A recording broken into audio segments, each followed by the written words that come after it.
Warm greetings from the high 10. It's everyday shenanigans. Almost midnight here in the high 10.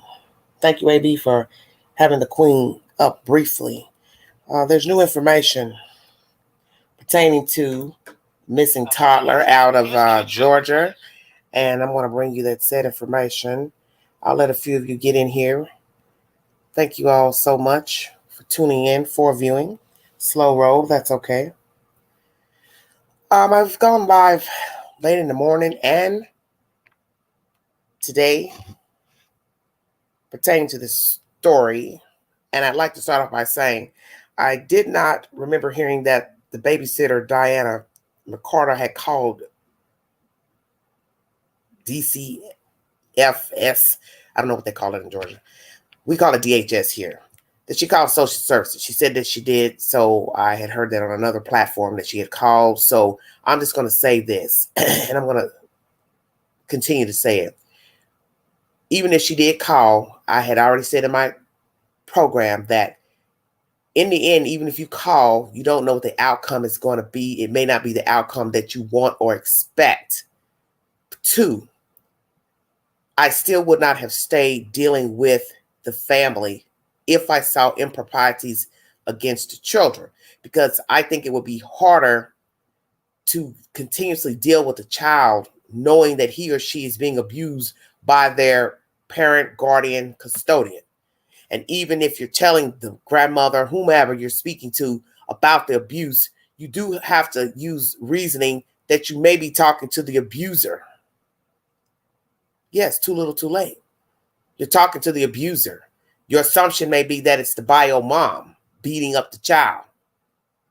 But in the end, the grandmother is the custodian. That has been mentioned and proven through documents released through the news pertaining to baby Quinton. So therefore, Diana complaining to Billy Joe is a waste of time because Billy Joe is the custodian.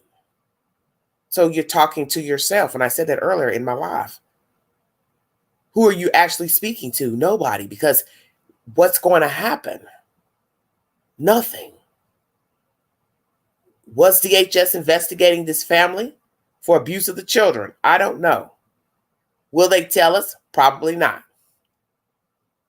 It'll probably be a while before you actually get that information of DHS being involved in this in these people's lives pertaining to the children. Is there an open case? I do not know. But in the end, even if she called DHS, she still continued to deal with these people for 6 to 10 months. The son is giving differential commentary on the amount of time that she was dealing with these people. In the end, it doesn't matter. 6 months, 10 months, 2 weeks, 5 weeks, so long as you see that something's wrong with the children. 1, they're not bringing you adequate food, care for the children. They're wanting the money back that they're paying you. That's a major red flag besides seeing bruises. Then she says, well, the child was clumsy. He would fall, hurt himself. And then boys tend to be rougher than girls. May have other brothers and sisters that are rough. They like to rough play. That it's also a factor when you see children scratched up.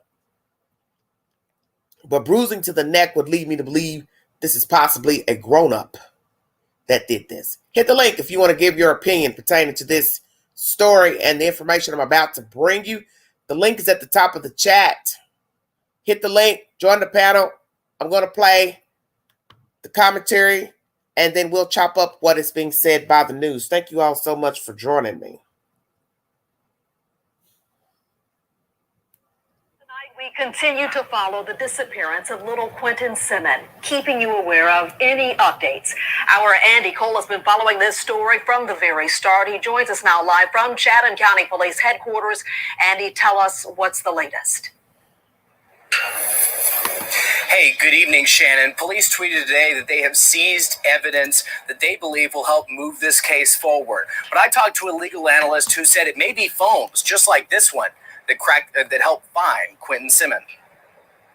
Every day that goes by, unfortunately, the hopes dwindle, that there could be a happy outcome. As we near 1 week since Quinton Simmons disappeared, police announced Tuesday that they're analyzing new evidence they found during their recanvassing Monday. Police didn't say what they found or where they found it, but we do know they have looked into the phones of those close to the child. Former prosecutor and police officer turned lawyer Philip Holloway tells WJCL 22 News it's digital forensics that will help paint a picture of this investigation. They're going to look at everybody's digital footprint, so to speak. They're going to look and see where they've been, what they've been doing, who they've been texting, who have they been calling, who have they been emailing. And they're going to try to piece together the activities of every person who had access to this child. We told you Monday that Chatham County denied WJCL's open records request for the initial 911 call from Quinton's 22-year-old mom, Leilani. Holloway believes that call has incredible investigative value. The fact that they are not releasing it tells me that it's a very big piece of this. It tells me that they are looking very closely at that call and that they are trying to look at the veracity, the truthfulness of what was stated to dispatchers in that call. It's a big piece of it. Regardless, Holloway says the search for Quinton won't stop until it's been solved. They are not going to stop until they solve this case. And it might be with old-fashioned shoe leather. It may be with digital evidence or trace forensic evidence or some combination, I think most likely, of all of those things. They're not going to give up. Andy, lots to uncover there. Did police pass along any other new information to you today?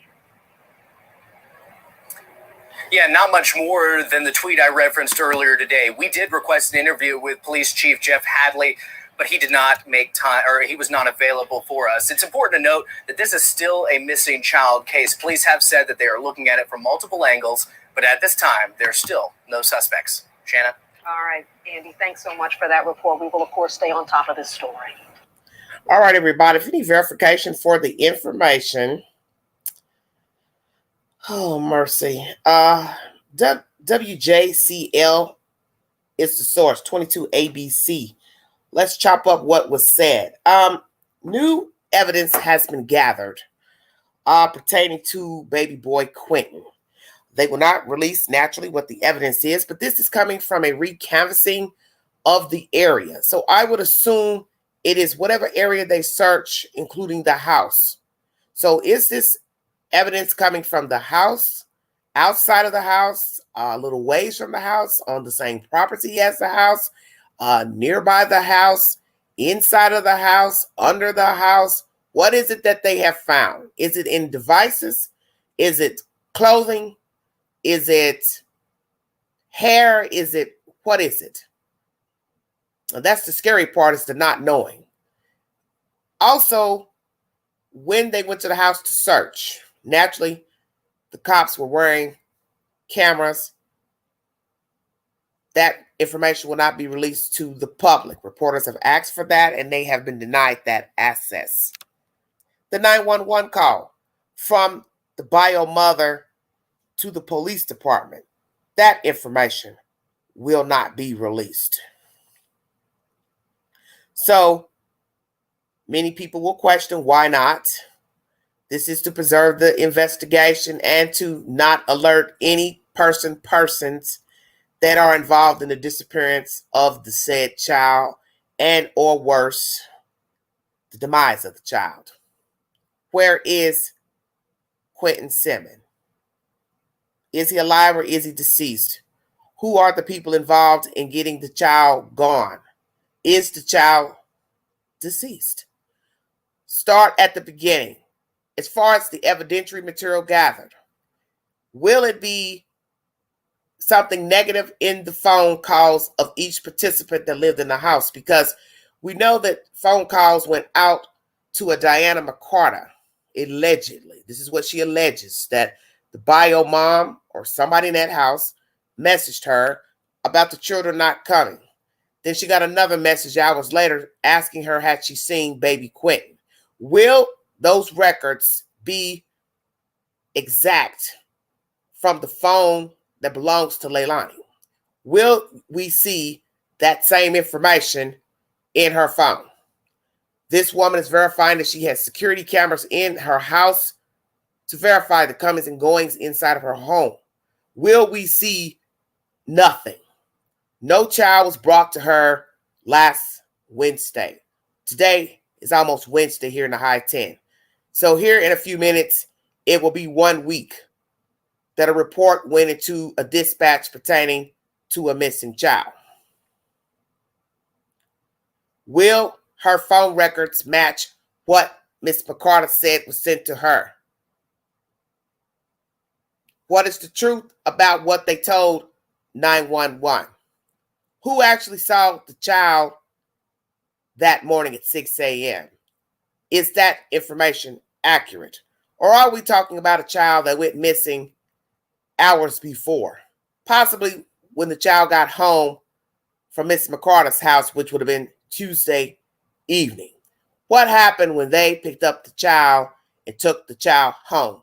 Where all did they go with the child? What was the conversation between the mother, the boyfriend, whomever? Who all was at the house the night the child went to sleep in the house? Did the child even make it to the house? Bingo card. See, you don't know. Did the child ever make it to that address? Was the grandmother and step-grandfather actually at the house to see the child enter the house on Tuesday evening? Who all was at the house Tuesday evening till 9 in the morning when the report went in for a missing report for the child? Who knows where the child is? Is this a secret held by all the participants in the house? Or is this one person who knows where the child can be found and the circumstances in which he went missing? What are we talking about? Did the mother kill the child? Did the boyfriend kill the child? Did the grandmother kill the child? Did the step-grandpa kill the child? Did somebody find the child unresponsive? They decided to cover up because maybe they've got felonious behavior going on in the house. They didn't want the police to come to the house, search the house. The house is in disarray. We got to get this baby out of here. Are they all holding the secret to what happened to baby Quinton? Or is it the the baby mama did something to the child, covered it up, went to the boyfriend, he's in on it, vice versa, he did something, they took the baby out. What will Ring cameras show? Do the neighbors have Ring cameras to show these people coming in and out of their house? And how disturbing will it be if we find out somebody was carrying something out after 6 o'clock Tuesday evening, all the way up until the AM Wednesday morning? If you'd like to join this discussion, please hit the link. It's at the top of the chat. Feel free to join me to give your opinion. As I said, I thought Ms. McCarter had not called DHS pertaining to this situation, but it is being said that she has. Nonetheless, as I said on A Balance channel, you're still looped in with these people. So even if she had called DHS, we already know it is their decision and their discretion to decide what they're going to do about the children. And they don't always remove kids. They don't always remove children for what we assume is abuse. Okay? So let's start at the beginning. If indeed she's called DHS, when did she make her first phone call?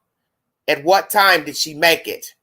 And how long into her keeping the children did she make the call? 2, what exactly did she say? 3, she had to know that she would possibly be a culprit recognized by Leilani and the family as the person that called, because when you give details pertaining to the allegations, the person is going to dissect what is being given out by the state.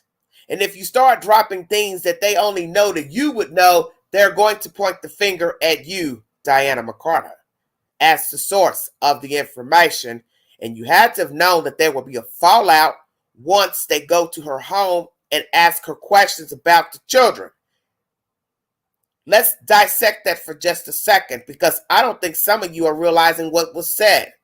If indeed she called, it would then be known to the state that the mother who lost those same children is living in the house with the grandmother. Bingo card. How would that have worked? Are y'all listening to what I'm saying? How would that have worked? You lost your children to your mother. She stepped in to take care of your children, and the state is now investigating you for abuse of children that you are not even supposed to be around. Bingo card. I'm woke. I don't think anybody out there hears what I'm saying.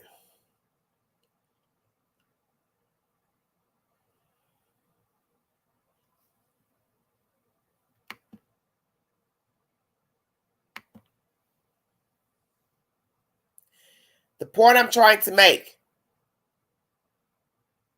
is that this would be a fine mess between all the participants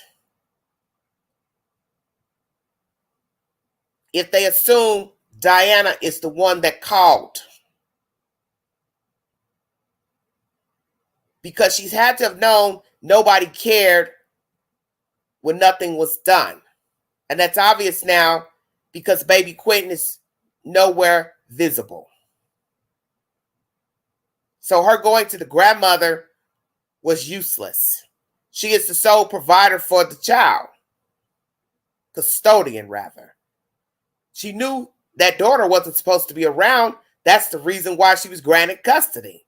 So how is it you're going to explain to a worker, supervisor, why somebody is filing a claim of abuse, neglect of children that you were supposed to be taking care of, and also the child in the house, the children are in the house with the persons that they were removed from?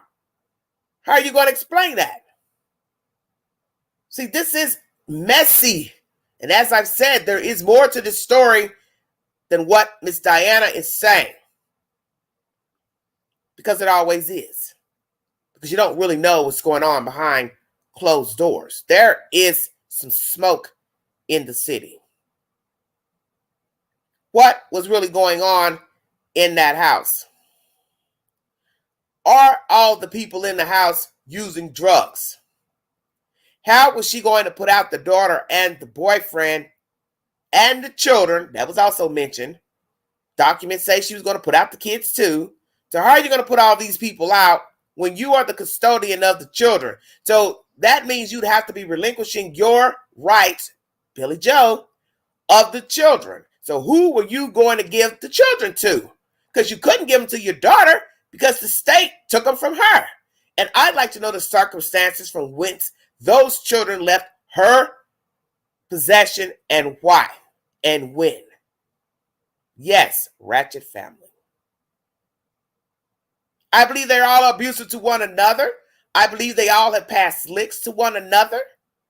I won't doubt that all of them imbibe in narcotics, alcohol, and God forbid anything else nefarious and deviant and illegal. Use your imagination. And yes, you can have a past. You can change your life. You can redeem yourself. Let me make that clear.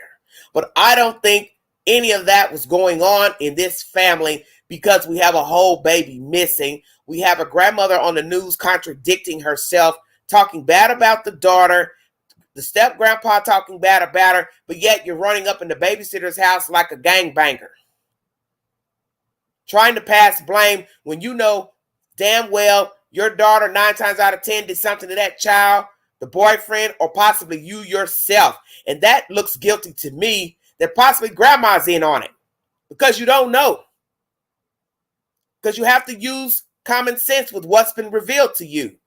Why is this woman trying to put everybody out of the house, but she has custody of the children? So where are the children going to go if you're going to throw everybody out? You're going to throw out the people you have custody of. That makes no sense.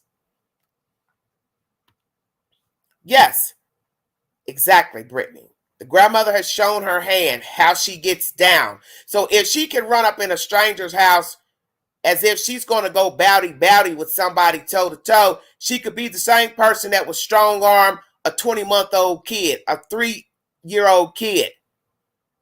Yank an infant around. Stay woke. Grandmother looks rough around the edges. Excuse me. She looks very rough. Close up of her picture. She's aging. She is not a morning star. She does have manly qualities. Grandma is rough.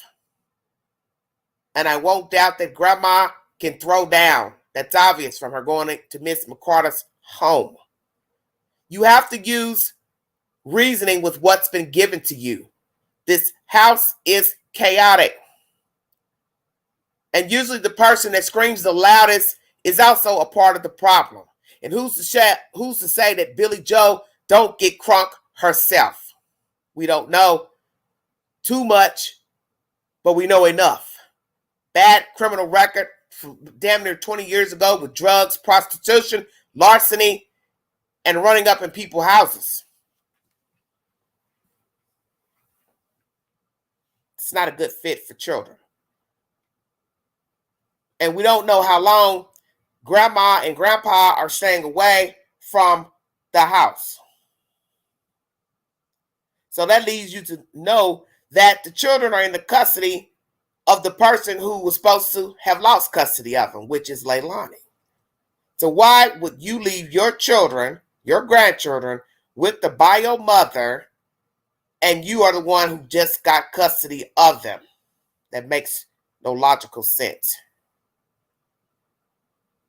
I do believe more will come out about this family. I do believe other people are going to start testifying to who these people are, their dealings with them, good and bad. I do believe this is going to be a very serious situation for Miss McCarter, who's the babysitter, past tense. I do believe she should have folded from dealing with these people.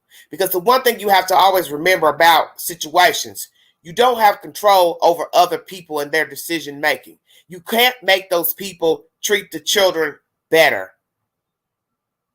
That's obvious. I find it ironic that all this time the police has been to the house recently, documents filed to get the people out of the house by the grandmother. A court has ordered Leilani to pay child support. That would be reason enough to kill one of the kids. One less child to feed. One less child to pay a note on. Many people have killed their children because they had to pay the other parent child support. Or they killed the parent as to get custody of the child and not have to pay child support. It has been done. You always look at the circumstances surrounding the missing person or dead person. What was going on in his or her life before they went missing, before they were found deceased? The child has too much drama with his parents. His parents are walking time bombs. They've got too much going on. The grandparents, too much going on. The daughter not getting along with the mother. What is the dynamic between the two? Is there resentment between Leilani and Billy Joe? Billy Joe lost her children at some point during her child rearing. What happened? Why? Circumstances. How long? Did she get the kids back? Did the children resent her? How many kids? Was she married? Not married? Was she on drugs, alcohol, pills, meth, heroin? What was she doing? Was she just unfit? Did she have different people coming in her house? Different men? What? All same daddy, no daddy. Different baby daddies. What are we talking about? You see, the rabbit hole goes deep. Because when you start plucking away at the chicken, well, the chicken becomes naked. And naturally, you're going to see some things after you start plucking the chicken. And right now, this chicken is sure enough raw.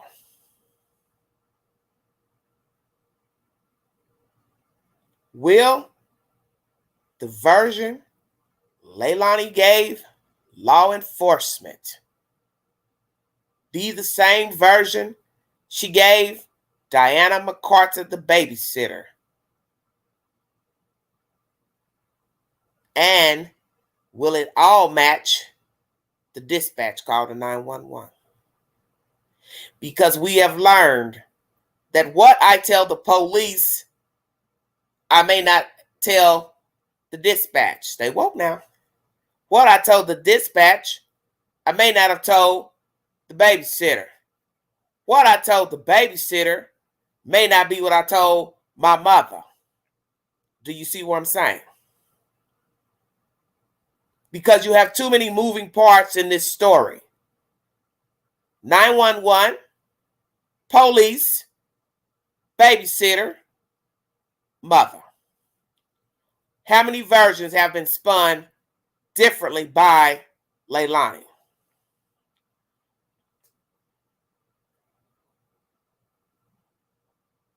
What is the evidence gathered by the police detectives?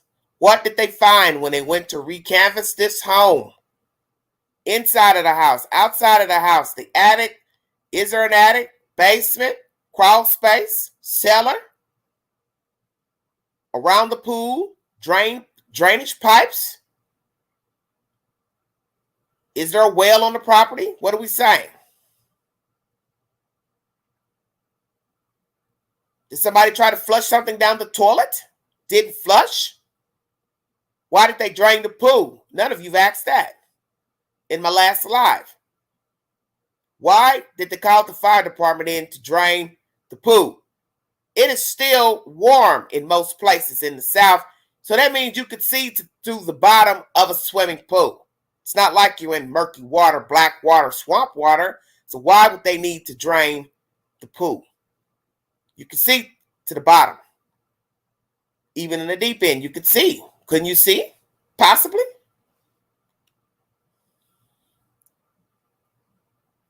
Was there something in the bottom of the pool that wasn't visible to the eye? Just curious. Was there something flushed down the toilet that got clogged? Tied up the draining system? Did they leave behind something? If indeed the baby was harmed intentionally? Did somebody try to vacuum something up? Did somebody try to clean up something with bleach or a solvent? Is there something wet in carpet? Is there something splattered on the walls? Is this blood matter left behind? Was there an intentional homicide of a child at this address? Did somebody try to clean it up, cover it up, and did not do a good job? What is the evidence that was found by detectives? Hello, Doom. Who's all involved in the disappearance of Quinton Simmons? Who all tried to cover up the disappearance of Quinton Simmons? Who has knowledge of what happened to baby Quinton? And will they all go down for what happened to baby Quinton? If you'd like to donate to this great network, $ Big Angie, 129 Cash App. All stickers and chats are welcome during my live.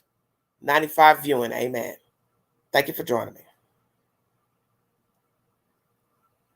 So the pool was nasty. Okay. So if you can't see through, maybe it's filled with leaves. I don't know. Maybe it was covered. I don't know. I'm just saying on a clear day, clear water, you should be able to see through the bottom of a pool. I don't know.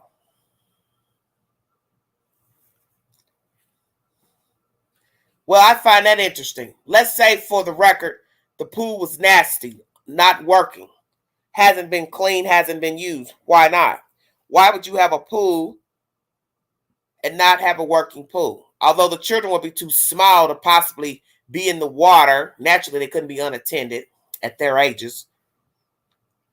But some people teach their children how to swim at a very young age.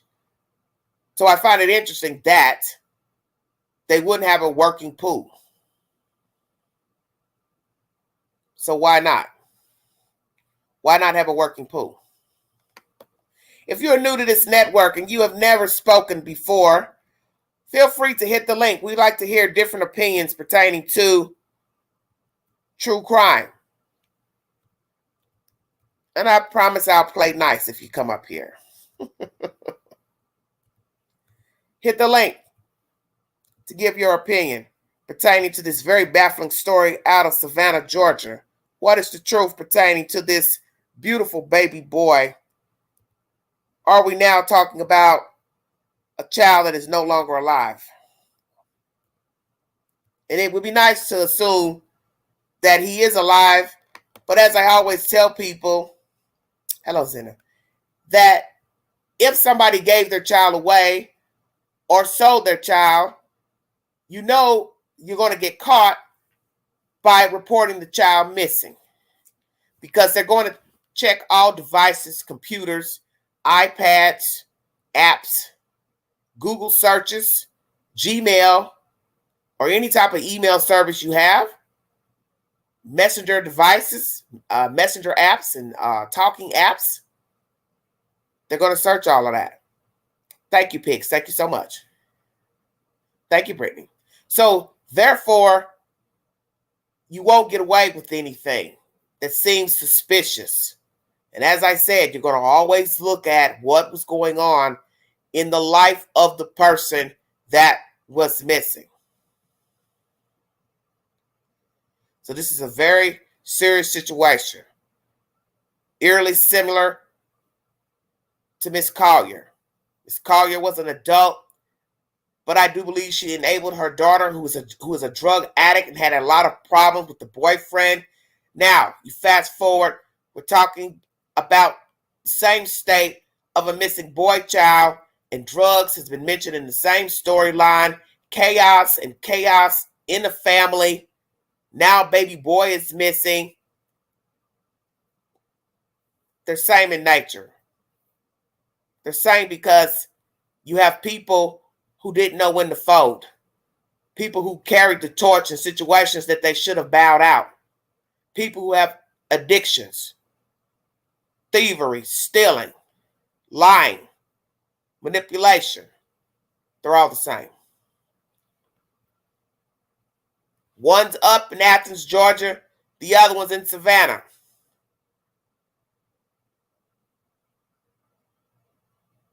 But they're the same. Chaos is the name of the game. I wanted to do a live pertaining to crossing over. And what I mean by crossing over is when a human being decides that another human being's life is no longer deemed worthy for living. And what would draw a human being to kill? That is a live I would like to do, because it needs to be said, because I'm still perplexed by the murder of Eliza Fletcher, the murder of Debbie Collier, and now this baby boy, Quinton. There's something wrong with the people out here.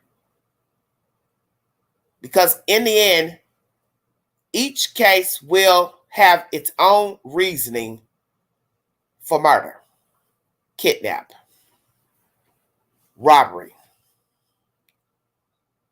And that's the baffling part of the stories. Different people, different walks of life, different situations, but all are dead. And we don't know if this baby is dead, but some of us are not positive that he's alive. And I do believe each story is, yes, drug-induced. Cleotha was using drugs.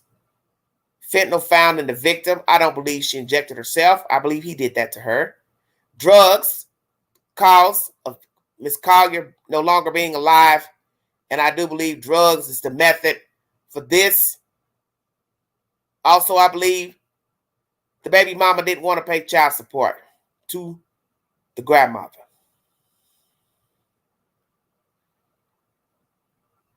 And there are possibly other reasons for killing baby Quinton. Didn't want to be a mother to that child. Knock one out of the pen. Holding 3, knock one down. Now I only have 2. Investigated by DHS. Knock out the one. That is the problem. Knock out one I don't have to pay child support for. Stay woke.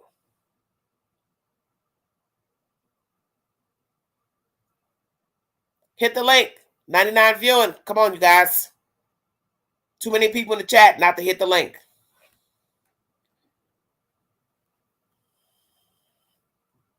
Yes. Well, it's 7 days now. Because it is now Wednesday here in East Tennessee.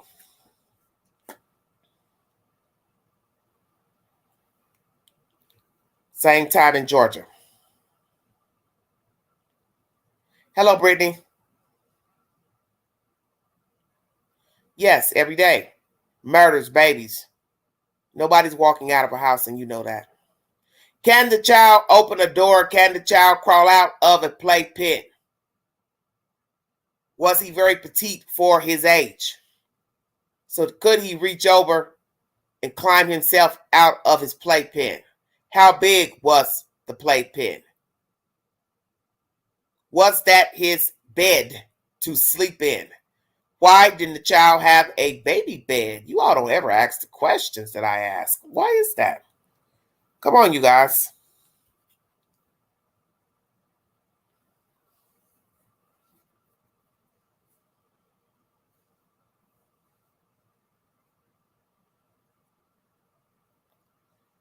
Why did the baby not have a baby bed?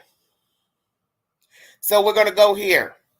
The infant, which is a girl, what you all have said. Did she have a baby bed to sleep in? Number 1. Number 2, why didn't Quinton have a baby bed, child's toddler bed? Number 3, where was the 3-year-old sleeping?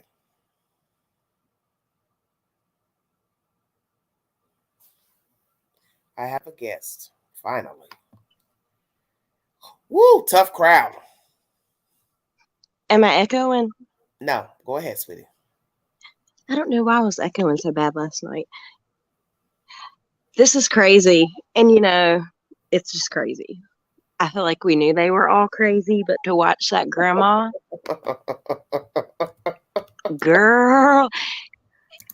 The queen would have whooped that bitch ass. Do you hear what I said? I said I wasn't going to curse. But I have to give it to that lady. I mean, she did. I did see at one point she stood up, but let me tell you something. These are different types of people. Nobody's using any logic with this story.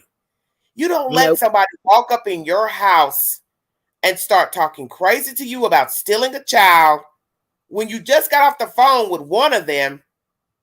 I don't give a damn. That's my house. That's sacred. I tell anybody that. I take pride where I sleep. I do not want no ass body coming in my house because you come in here and you disrespect me. I don't want you back. My thing is, you can talk crazy to me on the cell phone. You can talk crazy to me in the street. But you don't dare disrespect me in my house where I sleep. That is the one place you should have peace of mind. Just like she wanted peace of mind over there at her house with those damn hooligans, then why would you go disrespect somebody else's house and disrespect them in their damn house? You're contradicting yourself and you're a hypocrite because you want to put these people out for disrupting your house, tearing up your house, and then you're going to go over here and buzz in somebody else's house and show out over a child. You probably already know where the hell he is. She feels guilty. I truly believe that it has really set in that this could possibly affect her livelihood. Clearly, we know, You have custody of him. You should have. But that's just it. That is just it. You did this to yourself. That's why I said it's not all Leilani. We know she's probably a trifling person. That's probably already been proven because Jody has custody. Yep. But the point is, You had custody. So all this back and forth with this Diana lady makes no sense to me. It is ridiculous. It is ridiculous to be arguing with a wall. Do you know how stupid it sounds to say you called the custodian to say, hey, there's no milk, there's no formula, there's no clothes. Okay, hold on a minute. Let me see some money in the cash app. Oh, wait a minute. You're the one that's supposed to be taking care of the kids. That's why I tell people. That was the interesting thing that I was thinking about earlier. Information. Everybody's talking about the daughter. I don't really hear much about the boyfriend. If you believe the Diana person and everything she's saying is true in that Facebook Live, Jody is getting ready to go down. Jody, June, whatever the hell her name is, you're getting ready to go down because your name's on the documents pertaining to the children. So you are fucked. Well, as far as that part, okay, so let me just say this about the babysitter. I do feel for her. I feel that she is, she was close with that child because she kept it every day. I know what y'all gonna say. I'm not gonna say anything about it. I just said all I need to say because I know how y'all get crunk when people disagree with you. But I've got some red flags about her because it's interesting to me tonight. She says that she contacted DFAX. I think she went on another live. No. What Chris was playing earlier. Oh, okay. That was on the news saying, that she knew. I think she called it DFAX was involved and Yeah, that threw me off. That she knew there was a case. I didn't remember hearing that in the Facebook Live that I played. I didn't remember. You didn't. Yeah, because that's what I thought. And I went back and I watched because I swore I heard her say, and I went and watched it again, just the first few minutes. And the live that she did, I think it was Saturday. I believe it was her first Facebook Live. She says she didn't call. So, yes, I have some red flags with her. However, I truly believe that she... Wait. Say that again. Who didn't call? The babysitter. She said she didn't call in the very first video. She didn't call who? I guess CPS, DHS. Okay. Yeah, I thought I heard that too. Yeah, I tell people, I know I'm not going crazy. That's how I feel right now. Yes. Yeah, this is yeah. So now that's not good either because no, it's not. In stories with Jeffrey Dahmer, I've brought you where I found videos of the father changing his version about him being an alcoholic in high school and not coming home drunk. The woman specifically asked him, did your son come home drunk? Did you ever notice him drunk? He said no. Now in a 2020 documentary, he says, oh, that's why me and my wife sent him to go live with the grandmother because he wouldn't quit drinking. Well, I thought you said you never saw him drunk. So you can't send somebody off for drinking if they ain't never come home drunk. See where I'm going? Yeah. Because you now want to sweep up what you lied about 20 years ago, 30 years ago. With that being said about the babysitter, all of that aside, I truly believe she has nothing to do with it. I think I anything to do with it. I don't. I think she's truly hurt. I think she had that child every day. Let me make that clear in the live. I don't care for how she stayed on board. That's what I'm in disagreement with. But I've never said that the woman has anything to do with the disappearance of Quinton Simmons. Let me make that clear. What I don't agree with is hanging in there when you saw signs that these people were not right and they weren't doing right by the children. Because what you're not thinking about is a worst case scenario, such as where we are today. You are now moving to an investigation of a missing child. They could have easily put the blame on you as far as beating and battering the child. You have to use common sense. But I think a lot of that is the reaction we're seeing now with her wanting to speak so badly. Excuse me. And not that I'm giving her any free passes. Like I said, whether she reported it or not, because clearly she has some things mixed up. Because I know I'm not crazy. I know what I heard, and then I know what I heard on the news tonight. However, I truly believe she cared, and I believe, this is just a react. She's trying to, get out as much as she can and talk so much, and I think it's really, truly eating at her not to know. Why do you feel going on different platforms and talking to people? Because, when you start venturing over to YouTube, because, see, Facebook is one thing, okay? But when you start venturing over to YouTube, that's a whole different arena. The YouTube reaches the masses, depending on who's sharing your content and who's going in the YouTube queue to look up anything pertaining to that story. So therefore, I don't know you personally to be on your YouTube, on your Facebook account, can't see anything personally if you've got it to where it's on private settings. You know it's the start of BS when you venture to YouTube. We all know this. Okay? Has she did any other than the original one on YouTube? I don't know, but I'm just speaking in general. Well, yeah, and That I think the it's start of a pretty problem interesting that she continues when you to go venture live. over. Okay, but see, this is where we have the problem. The same people that say, I don't want attention. Remember, that's what she said. Who wants attention about a missing child? Why would you then go to YouTube? Oh, no, I agree. I mean, I can't see myself ever doing Why would you go like to YouTube? that. You've gone from your own Facebook account, which that's your right to go live on your own Facebook because that's your account.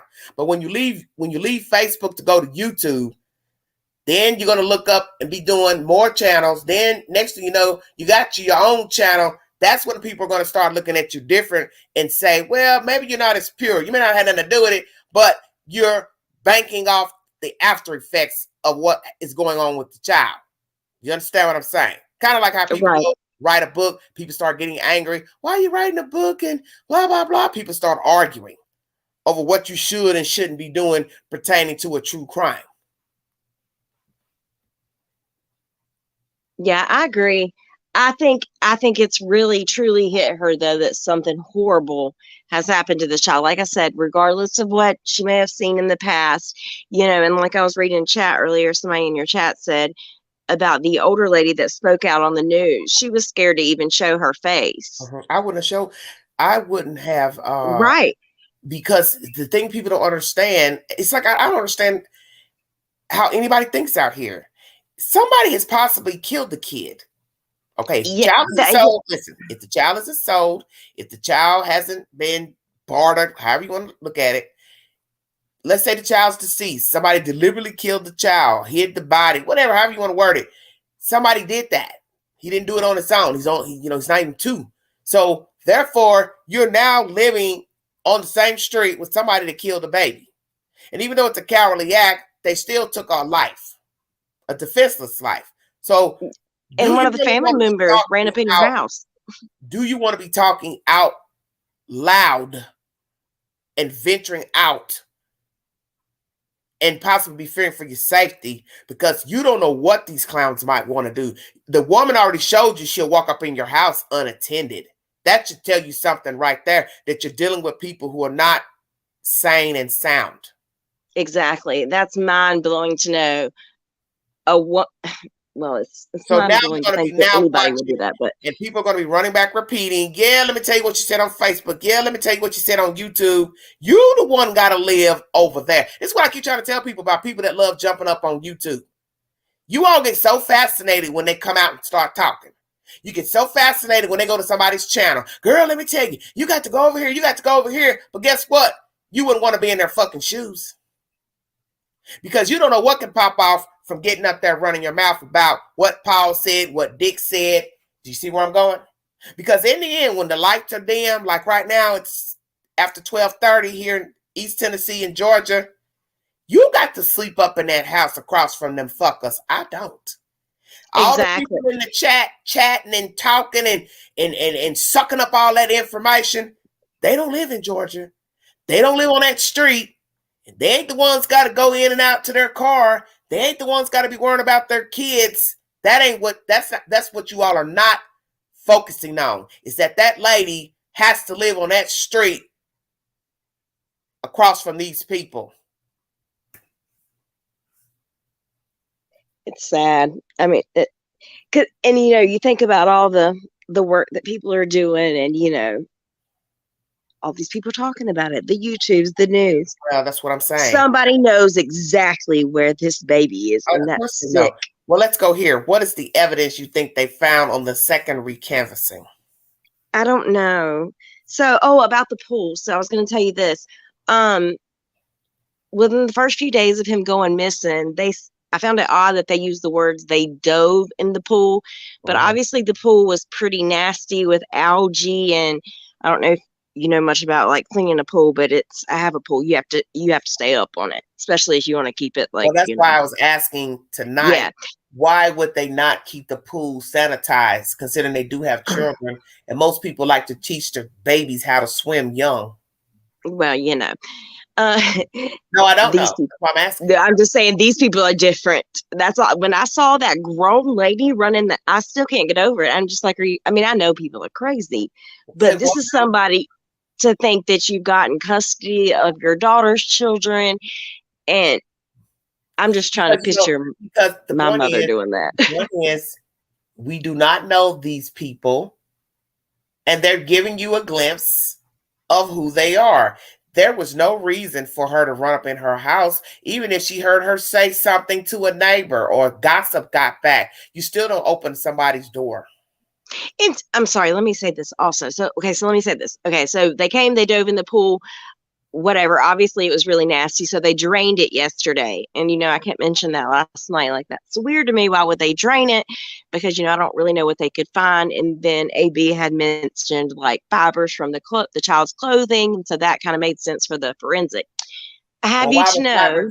Slow down. Why would fibers be in the pool, Brittany? Like, if the baby had gotten out of the supposed playpen that he was last seen in at 6 o'clock, and maybe when the mother woke up, and what, somebody dove in there and got the baby out? Yeah. And then they took the baby and dumped him. Yeah. I'm not saying that's what happened. I don't know. I'm just saying clearly the kid's not in the pool and they've already dove in it. Now they've drained the water. I mean, I don't know. I'm just, you know, speculating here. I think it's interesting they dove it. But once they saw that it was murky, that would have been a sensible thing to do because you can't see through the water. That's why I said you could see a baby floating at the bottom of a fucking pool. That's what I was going to say. I have a pool. I mean, there has been times that it's gotten dirty. I could never imagine that I could. What I'm saying. I said more than one person could get in the pool. Why would they drain it when you can see through water, clear water? Right. And even if it's not very clear.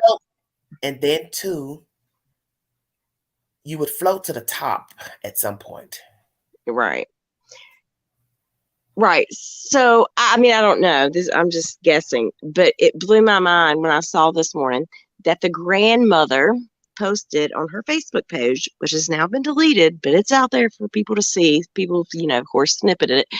But it says she had posted, if anyone could help her, something to the effect of not putting her pool back together, but help her work on a pool. I guess there was an issue with it or something since they had drained it. Yeah. Are you freaking kidding me? Like, there's no, let's go hang. Can someone help me hang signs for this child? Because, you know, I heard her in this house saying this child is not dead. So then why are you not out there doing everything you can do to get this child's face out there? It's been said the past day, there have been no pleas for the child, which is a suspect. So we have a mother not playing, a grandmother not playing, a step pawpaw not playing, a boyfriend not playing. You're not hearing from any other relatives either, which is very suspicious too.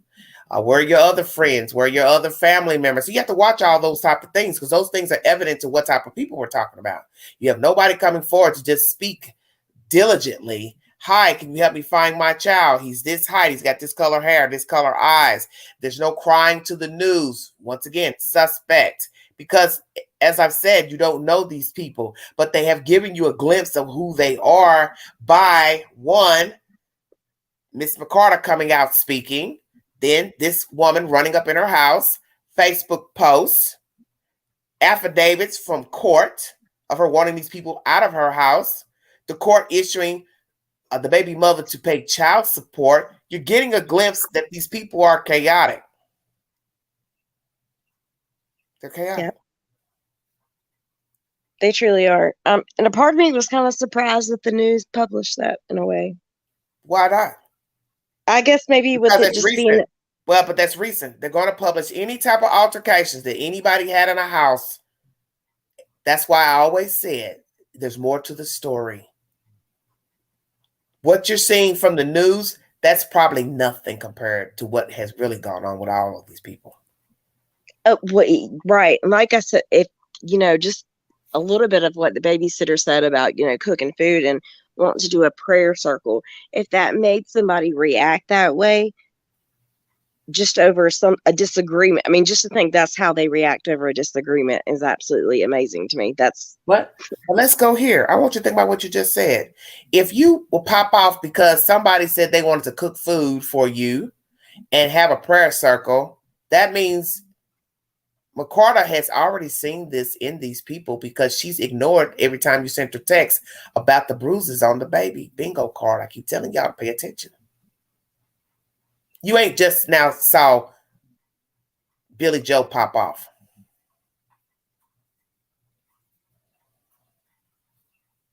Hello? I agree. I don't know. There's a few things I find weird about the whole. This is not your first time knowing Billy Joe to pop off.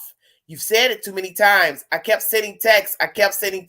Okay, then that was your answer. She didn't give a fuck about what you were sending her. So why are you still keeping the kids? See, you have to own your part when you deal with people. We all have done stuff with people when we should have left them alone. It's sad for the children, yes, but you are digging a hole every time you deal with her. Every time you send the text to Leilani, you send the text to the grandmother, you keep bringing the kids over. You keep noticing that something ain't right with the kids. Then you're looking and seeing the kids running around half dressed and unattended. You are in the mix. Yep. You are in the mix. And see, I know a lot of people who do this. They'll say, well, it don't concern me. And it does concern you because, one, you're talking about it and you are dealing with them. So yes, you are. Right. It doesn't till it does, and that's just it. You're in it. Every day you took those kids in, you were putting your fucking head in the lion's mouth.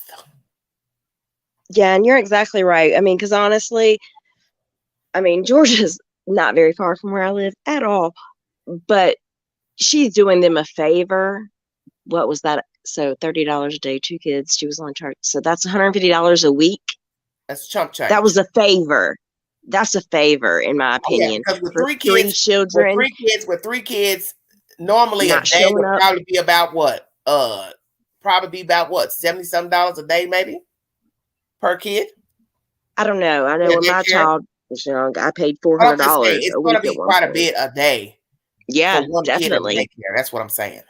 Especially an infant child, the one that she said she wasn't charging for, that would be the most expensive. Well, she probably felt like they were working class. It's going to be hard. I'm going to do them a favor. But see, this is what she was not banking on. She was not banking on these people having no respect for her and going to be hoodwinking and bamboozling her to keep the kids even when she wasn't working and double back asking for money. See, the signs were there. She told it out of her own mouth. Because when she says, let me tell you this about her, what I was doing as a favor, she already knew what they were made of. So really, there was no excuse to continue to deal with her and those kids. I would have bowed out. I would have called DC, Department of Human Services or the police, and I would have never looked back. Yeah, and I got to say this because there's something that doesn't. And I truly believe that this babysitter cares, but I just need to say this. Yeah, I'm not saying she don't care. I'm just saying. Yeah, right. There's something that really bothers me about the whole. Out. When you first saw the sign, it's just like a relationship with a man or a woman. When you see signs, kind of like when you go out to eat with your friends all the time. If you're the only one paying, what does that tell you? Right. They're always bumming, needing something. It's the same thing. All right, so let me say this. You tell me if you think I'm crazy. I can't let this go, and it really bothers me because I truly want to believe this babysitter. But I find it very odd that she says that she met them through a lady at church that asked her if she would like to help babysit, as if she didn't know them before. So just so happens she lives across the damn street, and then she can tell about them playing in the ditch. A small area. The church might be naturally near the area where they live. I just think it's odd to think that she supposedly didn't know. I don't know, and because I don't know why that keeps bothering me. You gotta remember, everybody. Listen, everybody don't talk to people just because they're on the same block. And it could be happenstance that she went to church. They went to the same church because they do live on the same block. So maybe one day the girl came to that church where she went, to where Diana went to church, and then that's how they met. Or she met the woman who knew of her, but she had to have gone to that church at some point for her to be recommended that she needed help with her kids. Yeah, I just think, I mean, I don't know how, and like I said, I don't know how long they've lived there or anything. I just think it's odd. I don't know. A part of that keeps. Well, you have to just use, as I tell people, always use deduction. They both live on the same street. They were going to pass each other at some point. So they possibly did meet at church, or one knew of another church member and mentioned her. And maybe she thought, oh, yeah, I think I've seen her before on my street. I don't know. But see, that's right. Yeah, and it's probably nothing, because I truly believe aversion is just what it is, aversion. You don't really know what's the truth or not. Right. I don't know. It's really sad either way. And like I said, this is the 7th day. Mandy, I got a problem with the babysitter. Mandy, you need to get your phone working so you can hit the link. For some reason, babysitter really triggers me. She knows full well how bad things were and did said all to help in a proper way and stop it with the church blocks. He's so crazy. I don't know. But I can tell you what, she's in it now. She's in the mess now. Yeah. And so it was said that something in the recanvassing yesterday, or I forget the wording. If she goes to church, knows right and wrong, should have alerted authorities. Yeah, she should have. Because in the end, they're going to think you said something anyway. You just have to take the brunt of whatever came your way with them thinking you called the police or whatever. But I just could not have dealt with it.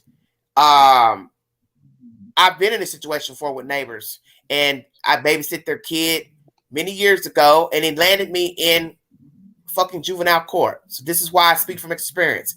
Queen don't bring you nothing off her tongue without a receipt. I've been through it. And they still got to keep their kid, okay? So it doesn't matter about calling DCF, depending on the situation. The people have to understand, and I believe this, as what the social worker told me recently. The situation has to be dire for them to remove a child. Whether it's not as clean as you would keep your house, the parents look nasty, don't bathe, don't wash their damn hair, that ain't going to be enough for them to take no damn baby. I kept the baby once. The baby hollered and hollered and hollered. And I was scared because I did not know what was wrong with this child. And I was so close to calling the police because the parents had not come home. And I was wondering, like, where the hell are they at? They need to come get this kid. You understand what I'm saying? Mm-hmm. Because they stayed out longer than expected. And now I can't get this child to stop crying.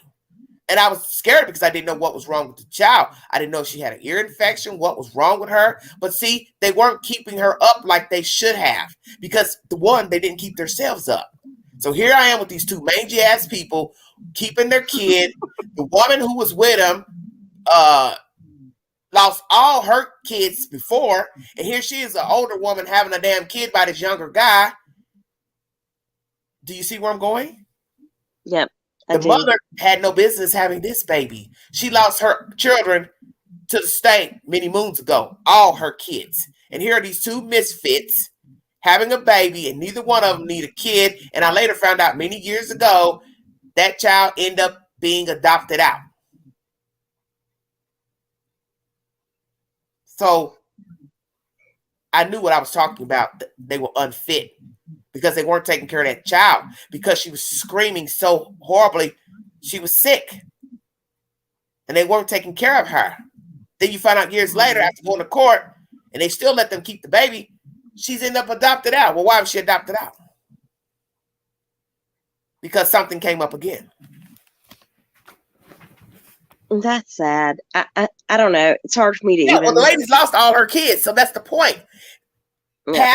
behavior. You've lost all your other children from being trifling. Then you're getting with this guy. I understand he's had some issues with child custody issues with some children that came out of Georgia too, to where it was about 2 or 3 kids that he didn't have custody of. See, it's just repetitiveness. They're going to state making babies and losing babies, and they go to another state, they lose babies. Man, these people they're just racking up kids, and they're causing a problem for our state offices to try to find a place to house these children. Right now, Tennessee, right here in Knoxville, we have a problem. There's nowhere to house the children. 600 plus kids, but they only got 358 homes. And naturally, you can't expect one parent to take in 4 or 5 fucking kids at one time. Maybe they only want 1 kid. You see where I'm going? Yes. Maybe they don't want 7 kids. And with that point, with the point you're making right there, how overcrowded it is, that's why I always feel, when people are like, oh, CPS took my children. Bullshit. CPS don't want your kids. They have more than enough to deal with. If they take your children, it's for a good reason. So, just like the whales, they have those kids for a reason. They're not getting them back for a reason. And she's not going to get these kids. No. Whatever the hell her name is, BJ, she has set the tone to not get these kids. I can the kids she's got or whatever the situation is. You are not getting to have nobody's babies after this. No, and I bet you anything, those other 2 children, the older brother and that youngest child, are not in that house right now. Whether it's been made known to the public and on the news, especially after the video recording was put out. Let's go there. Let's go there. As I said to AB, where are the children? And imagine what's going on right now. This mother had the children and didn't do a good job. Who the hell did you just place those 2 with? Stay woke. See where I'm going? I read an aunt, but that was just on Facebook. So, you don't know how true that is. Look at the fact that the mother lost her own kids. Now her daughter has a kid, and now she's taking care of that kid, but ain't taking care of those kids. And now one's missing, so possibly the state removed those 2, and now they're over at Susie May's house, and we don't know a damn thing about Susie May. Could be another cycle of what the hell we're talking about over here on Front Street. Well, and honestly, once they took the children from the mother, give them to the grandmother, and then there's another issue, I would think at some point they need to step in. This is not the process we continue to pass them down through the family. You see what I'm saying? That's why I told people why I felt like the situation with Cal City was obvious. You don't really know what happened with the Cal City boys originally. Maybe there's a reason why her mom and dad never got the kids, but yet some of you cannot accept that. They don't have to give your kids to your mother or your brother or your sister, even if they don't have a criminal record. They actually have a job. They have a decent place to live. Maybe the allegations are so bad, we didn't get to the bottom of what happened. Hell no, I'm not going to give them to your mama, your sister, your cousin. See where I'm going? Because I don't want you to have but at the same time, the first step is to step up and try. Because I don't want you having access to the children, such as this situation here. This is a prime example. This is a prime example why she didn't need to be around her own damn kids. Because now one's missing. I really think that's a lot of the mom's problem right now. She truly knows that, she has fucked up. I mean, because she has. She should have never. You are in your custody. And then you've got some funky piece of document wanting these people out your house. How are you going to put the kids in that when you're the custodian of those same children? So that means you're getting ready to give up your rights then. Because you're contradicting yourself. Yep. And that's another thing that really, I can't understand that. I can't understand why you would have left the children. I can't understand why you wrote them in the eviction notice. You're taking care of the kids, but you're not taking care of the kids because Diana has the kids all the time, and she's also coming to you crying that this mother is taking care of the kids and not doing right, when really Leilani wasn't supposed to have children any damn way. So see, it's a triple threat. It's a triple threat. Now, you want them out. You got a document saying I want them out, but that means you're telling the world, I also am giving up custody of the children. That's the only way I can dissect it. Yeah, I don't know. And I would honestly feel like there should have been some sort of CPS investigation before they gave the grandmother custody, being the fact that it was said But that, you know she damn well lost they custody. did. You know they did, Brittany. Come on now. I would think so. And out of everything, Georgia like is for very instance, strict. Georgia has a lot of strict laws when it comes to crime, period. So you're not going to make me sit here and think they did not and do I a believe you, background check on the mother, on the grandmother. right? And just like they read earlier, there's all kinds of things on there.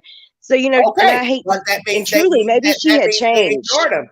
Then that means they ignored him because I just told you all I know somebody who's a convicted felon for drugs, and they have custody of their daughter when the state took the girl from her mother. The father has custody, and he has an old drug charge. But do you think that's inappropriate? It don't matter what I think. I'm just telling you what is. For those who came in there arguing with me and trying to tell me about fucking Tennessee law, I keep trying to tell everybody, the kids, there's nowhere to house the children. So they may have just said, hey, we don't have anywhere else to send this kid, even though the daddy has an old record, he doesn't have anything new, we'll go on and let him have his child. Right.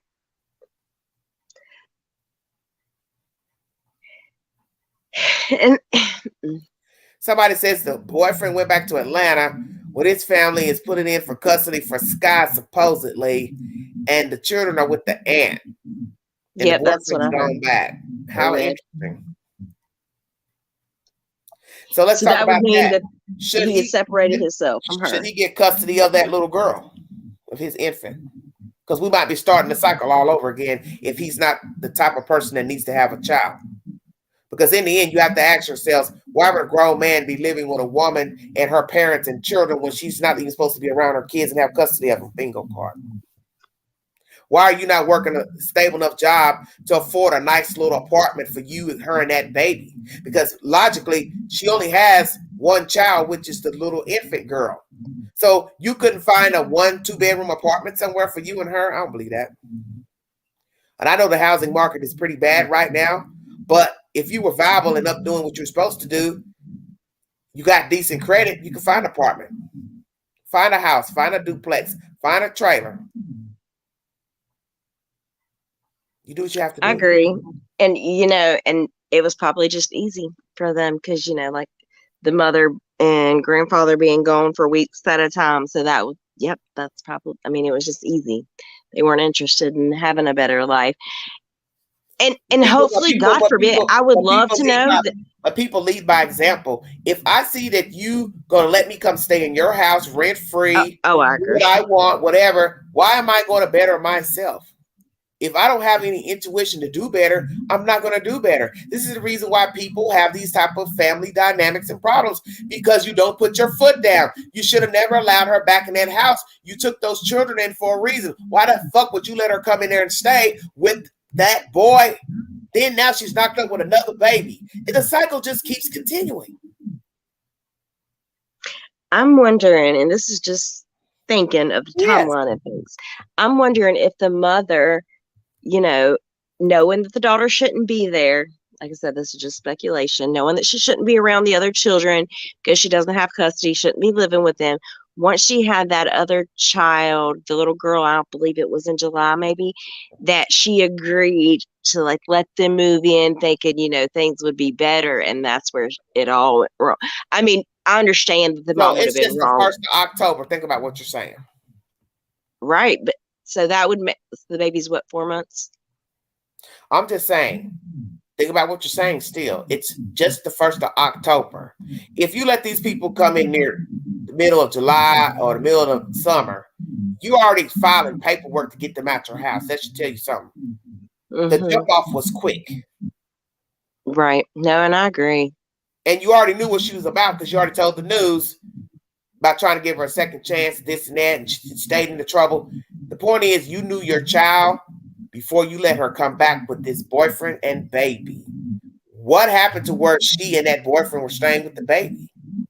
What happened? Where's that place? What happened at that place? I don't know. I don't know if that was supposedly the other trailer that the stepdad owned, but like we were talking Oh about God, earlier, not it's another interesting. stepdad owning property. God, please stop. It's interesting that he hasn't said much at all, too. Who? I guess it'll be the step grandfather. Step grandpa. What is there to say? I think, I just have a feeling he knows He's exactly probably what's like up. most men that's into their woman's tail hind. He ain't about to say too much. He did good to say that she lied a lot. Yeah. Yep. I agree. I think he knows exactly what's going on. It's bad business, man. And it's not his child, so he's just staying out of it. I don't know. It's just sad to think, the child didn't even last. Well, like somebody 20 said, months. what's his stake in it too? Because you have to count everybody in the situation. He's had to sit by and watch all this stuff go on with all these people arguing and bickering. At some point, why not say, "Hey, I didn't sign up for this."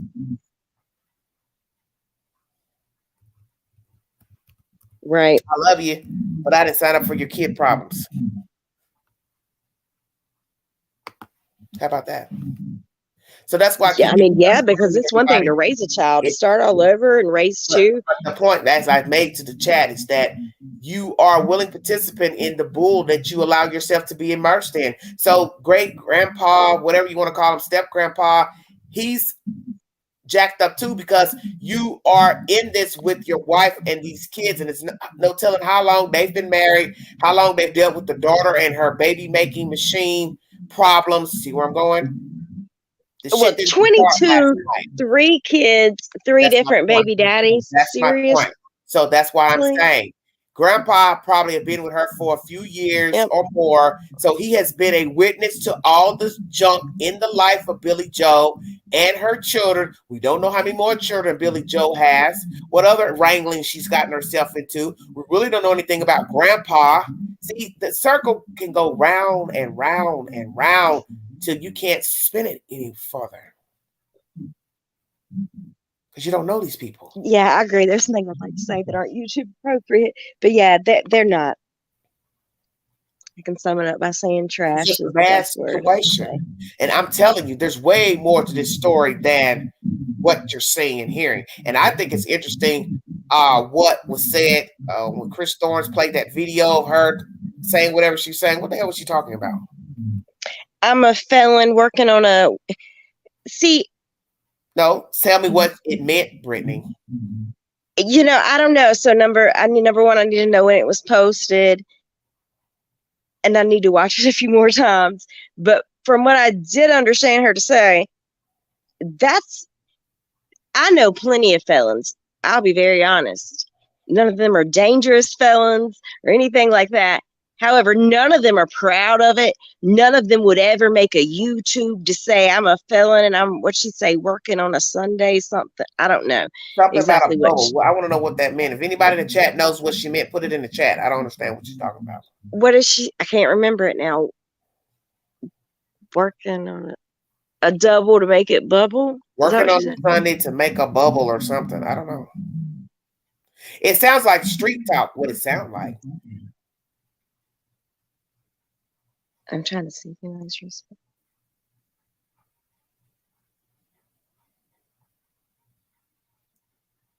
But regardless, I don't know any grandmother that's making TikToks talking about I'm a felon, anything. Okay, but that goes back to what I just said. This is the person that they gave custody to the children to. This lady right here. Yep. So what did I just say? Imagine what you don't know about her and the household. Leilani, the boyfriend, Pawpaw. Right. You're exactly right, because everything we have, that's came out about the. See, let me tell you something about the brother. Just because I go to the news and tell you I saw somebody run out of a building on fire, I saw somebody get shot. My child is missing. My grandchild is missing. Oh, how horrible this is. Yeah, my daughter tends to get into trouble. That does not mean 20 minutes or an hour before I wasn't sitting in my house shooting up heroin. You see where I'm going with that? Oh, yeah. In my opinion, yeah. And I feel like because you don't know me. And I'm not going to portray that side of me on a national or public arena such as the news. You know, and that's a really good point.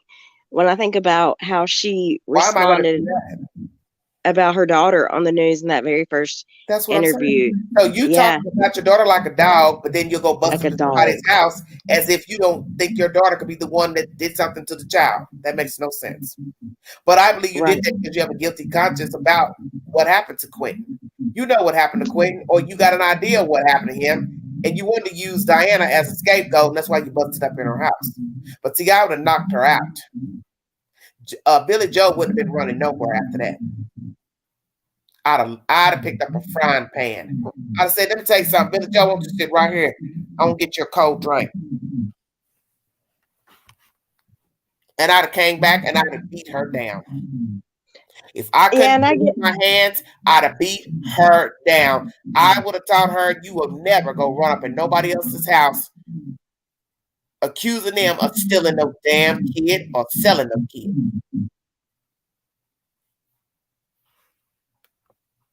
Yeah, I think it's great that that video was put out because I think, you know, that gave a very. I agree. She wanted to let the world know what's going on because, you know, that's, like I said, that's her Facebook account. She has the right to say what she wants on her Facebook.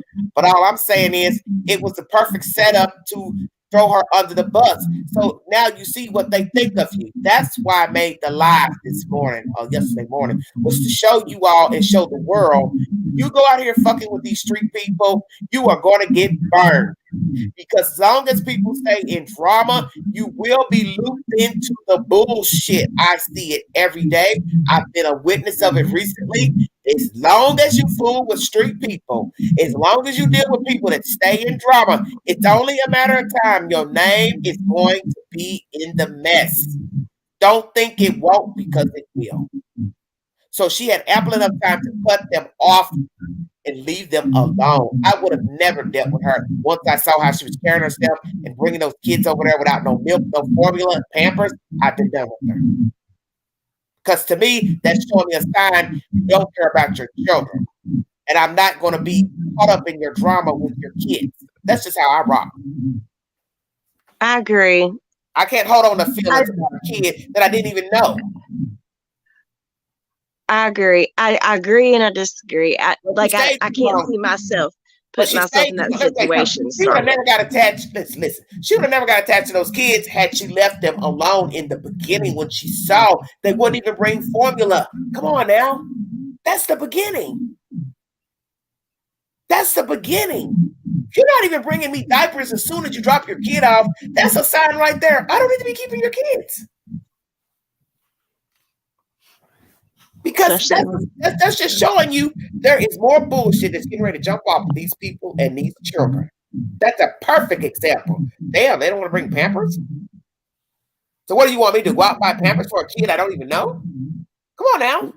Especially when you consider the amount that she's charging.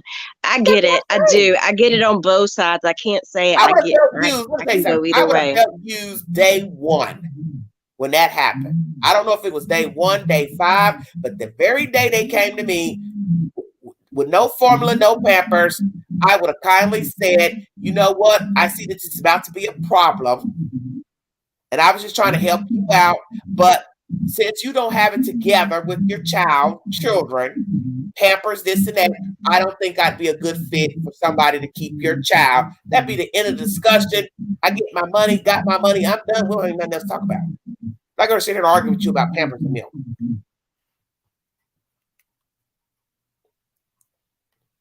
I agree. I do agree. Hey, she stayed in it too long and she got attached to the kid. Yeah, and she got herself caught up. Yeah, she got herself caught up.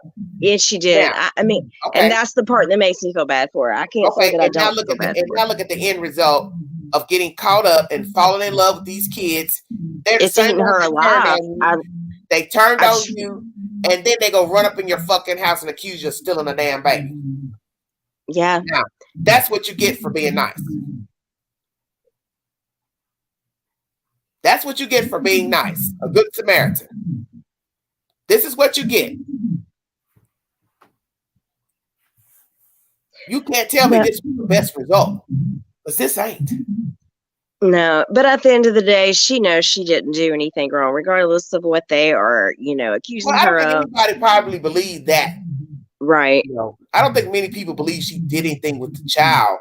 You're going to have a few bobbleheads that would, and they're probably just a bunch of crackheads. But the point is, she saw signs in the beginning that they were not caring properly for the children. That's where I'm going. And she should have said to herself, I don't want to end up in a worst case scenario with these people. I better leave these people alone because something isn't right. I would have read through her day one when she didn't have Pampers and milk. I'd have saw what time of day it was. Right. Well, and the first red flag is, there's the mother that has hired you. Supposedly, the grandmother is the one that hired her. All of it, and but all of it. You've got, that the grandmother has custody, well, but that don't know certain when she days. That, but we don't know when she found out that Jody. See, call her Jody. Well, and a lot of people are comparing her to Jody. Was the sole custodian. We really don't know when she actually told her that. When the people from the church told her, we don't know if the church people said, well, actually, the mom has custody, but blah blah blah blah blah. So we don't know what was really said. All I'm saying is, when she started dropping the children off, she saw signs that something wasn't right. She should have told it. Right. I don't disagree. I don't. I really don't. I just think that, unfortunately, it was just bad judgment. Yeah. I think she truly had, the best outlook for the children. I'm not going to say that I don't believe that she don't. I'm not saying any. I'm letting it be known. No, I understand what you're saying. Probably were good, but there comes a point, such as Debbie Collier. I'm sure her intentions were good too. You see how she ended up. That's what I'm trying to make people understand. Is there comes a point when you have to say to yourself, there's something not right here, and I don't want to participate. Right. It doesn't matter that I know you. It doesn't matter that you're my child. It doesn't matter that we grew up together. It doesn't matter that the girl needs a babysitter. That's irrelevant. Self-preservation is first, because now you have to look at each case. One case is a white woman found burnt up in the forest, and people think her kid did it. Now you got a little boy missing, and people think his mama or somebody in that house did it. That's the point. You got to know when to leave these people alone. I don't do that crazy shit. When I start hearing crazy whack stories from you, you start coming every day with some whack shit, man, I'm out. I don't want parts. Mandy in the chat should hit the link. I want to hear her thoughts on the babysitter. I don't want to deal with it. She said, Brittany, please stop with the babysitter. I'm just saying, I see it both ways. I'm not taking up for anybody. I truly do believe that the babysitter had the best entrance compared to anybody else that was dealing with the child. This is why I tell people why you have to try. I'm just going to keep it real. You need to pray for a discerning spirit, because if you don't, your ass will end up where this woman is, or you'll end up like baby Quinton, or you'll end up like Debbie Collier. You've got to quit enabling people, because right now there are a lot of people who are in jail because they fooled with the wrong people. They are dead because they fooled with the wrong people. These stories that we talk about on this YouTube is real. This is not fiction. And we can he and ha and make jokes all damn day, but there's a whole child missing. There's a whole woman at the morgue dead. That's what I'm trying to make you all understand. These are real people. And they're gone because of the company they kept. The little boy, it's not his fault that he's wrapped up with a crazy ass mama, grandmama. No, it's not. But Debbie Collier, that's a whole different ballgame. She knew better. She knew better. I want to know why she was purchasing those items. Say what? I said, I want to know why Debbie was purchasing those items. Because somebody told her to buy them on a girl. I'm just trying to think at my mom at that age. I'm calling you up like, go buy me a refillable sports cider. Because I've been doing it. That's why. She'd be like, what the fuck are you doing? Does you need all these things? But it don't matter. But it don't matter what you need it for. If I've done it before, ding, ding, ding, ding, ding, then I'm going to buy it any damn way because you asked me to, right? Hello? Yeah, you're right. You asked me to. So I went and bought them. If I didn't have the money, what would I tell you? Well, I don't have the money, can't do it. Hey, I'm out of the way, can't get it. See where I'm going? I agree. It's just crazy to think people are really that's crazy. Well, I mean, it's every day. It's nonstop. That's why we keep spitting the story of these people. We keep hearing all this crazy nonsense with these people because they have been enabled to be these creatures. You always got to remember that nobody woke up overnight a liar, a rogue, a thief. They didn't wake up like that. Okay? Some were molded. But there comes a point when you continue to enable them, that's where the problem lies. Because you don't have to be a part of the madness. That's your choice to deal with these people. We all have to take responsibility for dealing with people that we know aren't right. They're showing us their hand. They're showing us they're not right. Their attitude, their disposition, they're nasty. They don't know how to talk to us. They don't know how to treat us right. Every time we go back in, every time we deal with them, we try to call, we give them money, whatever we're doing with them, make excuses for them. We are just building a fucking monster. That's all you're doing. And you're right. As much as I say, like, I see the babysitter side of it, I mean, at the same time, I know that I keep my circle very small. I don't allow any room for those type of situations. Because I just know what it takes for my life to operate like it should.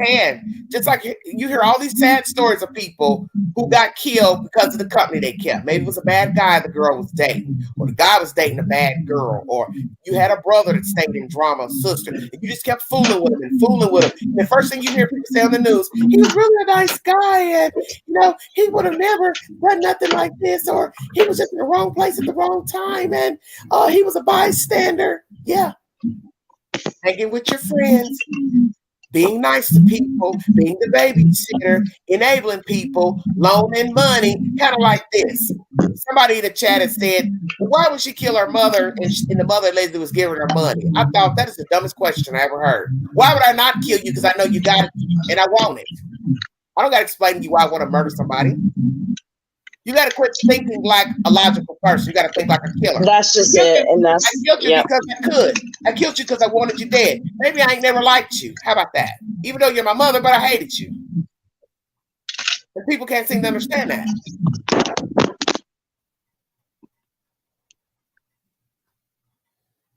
Okay?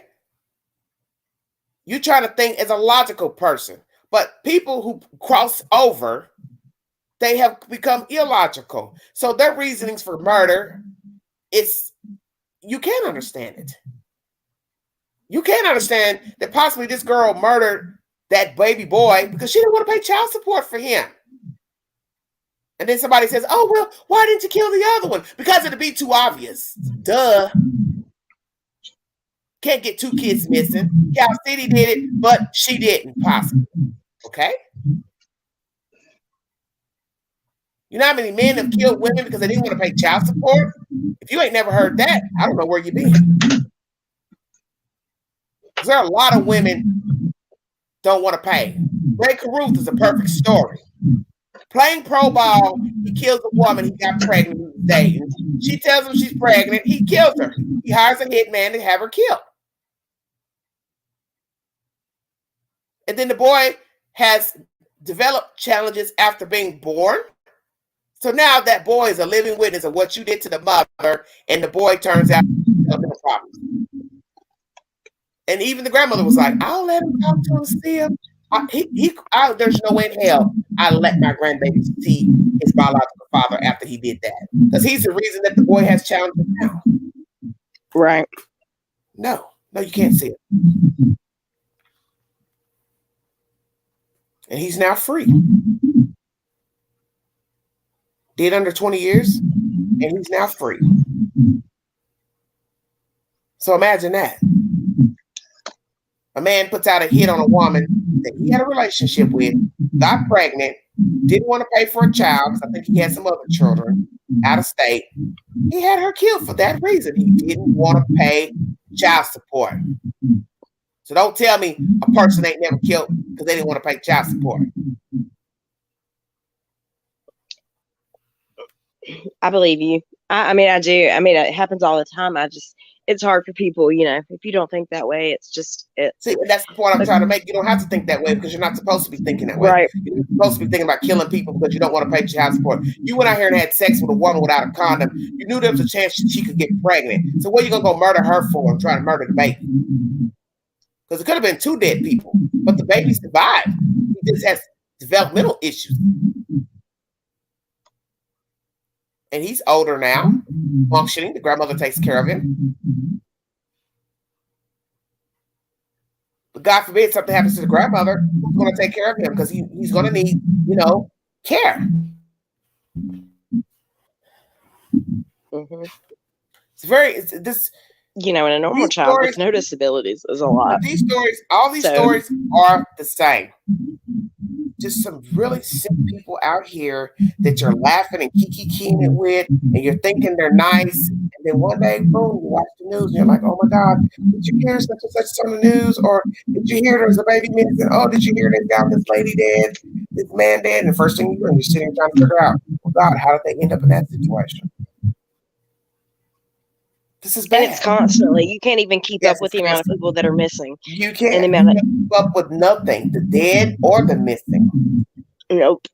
And I keep telling everybody, it's that don't ever think you can't end up like a Debbie Collier. You can't be a Quinton Simmons. Yes, you can. Yes, you can.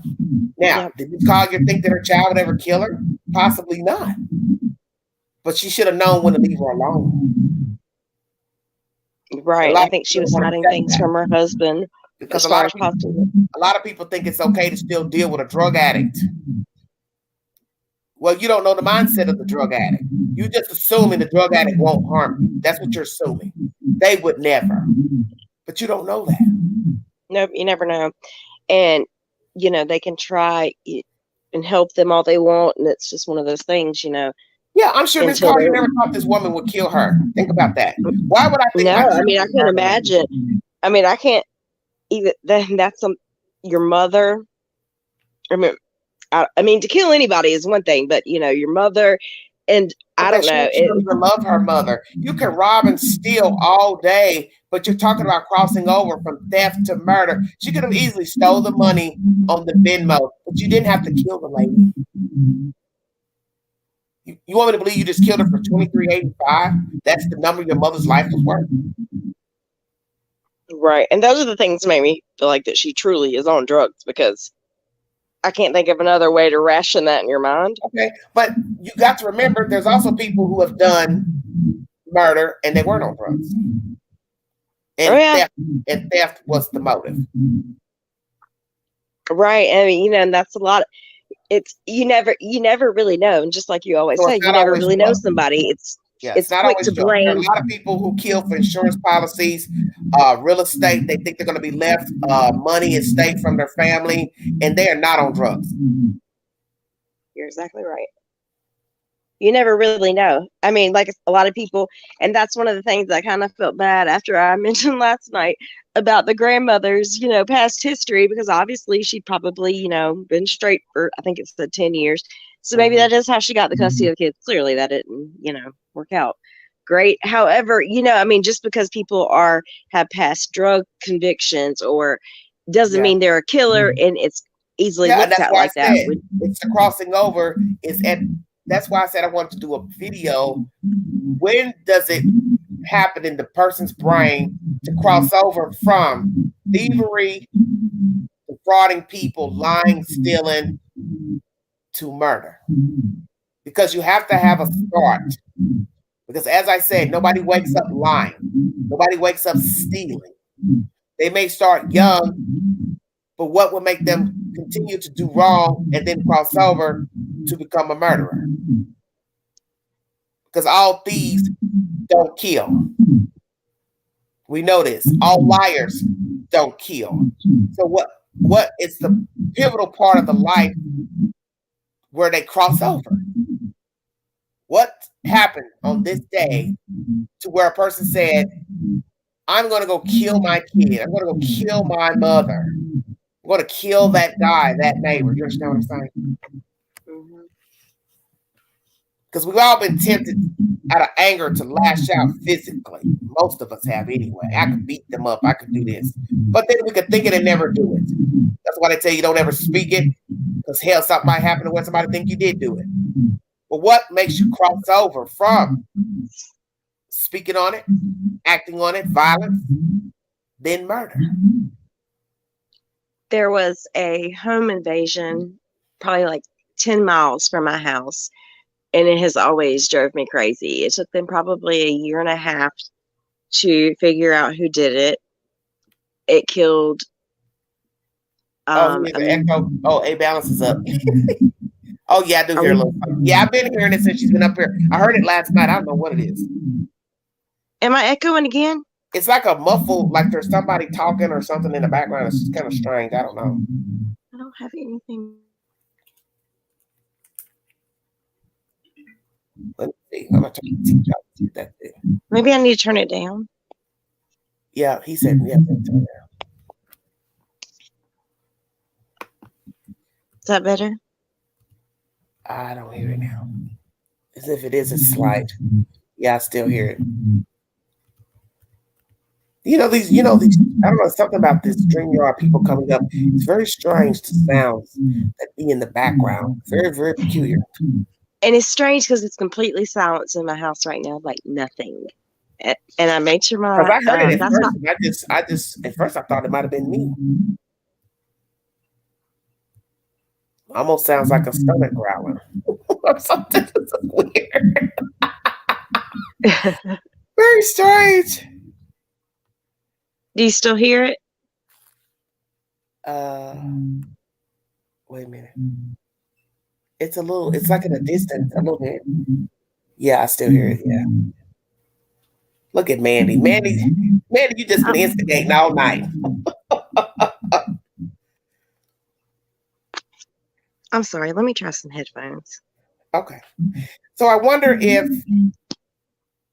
let's just say hypothetical, because I don't know. Sometimes it's hard to be positive in these type of cases. That somebody hurt the child inside of the house. It's going to be a few things. Can't be very much that be left behind except for blood spatter, blood stains. Oh, man. I'm very curious to what it is. What did they find? Could it be clothes or shoes? Very, very strange. Yeah, I see, Mandy. You like how I was earlier.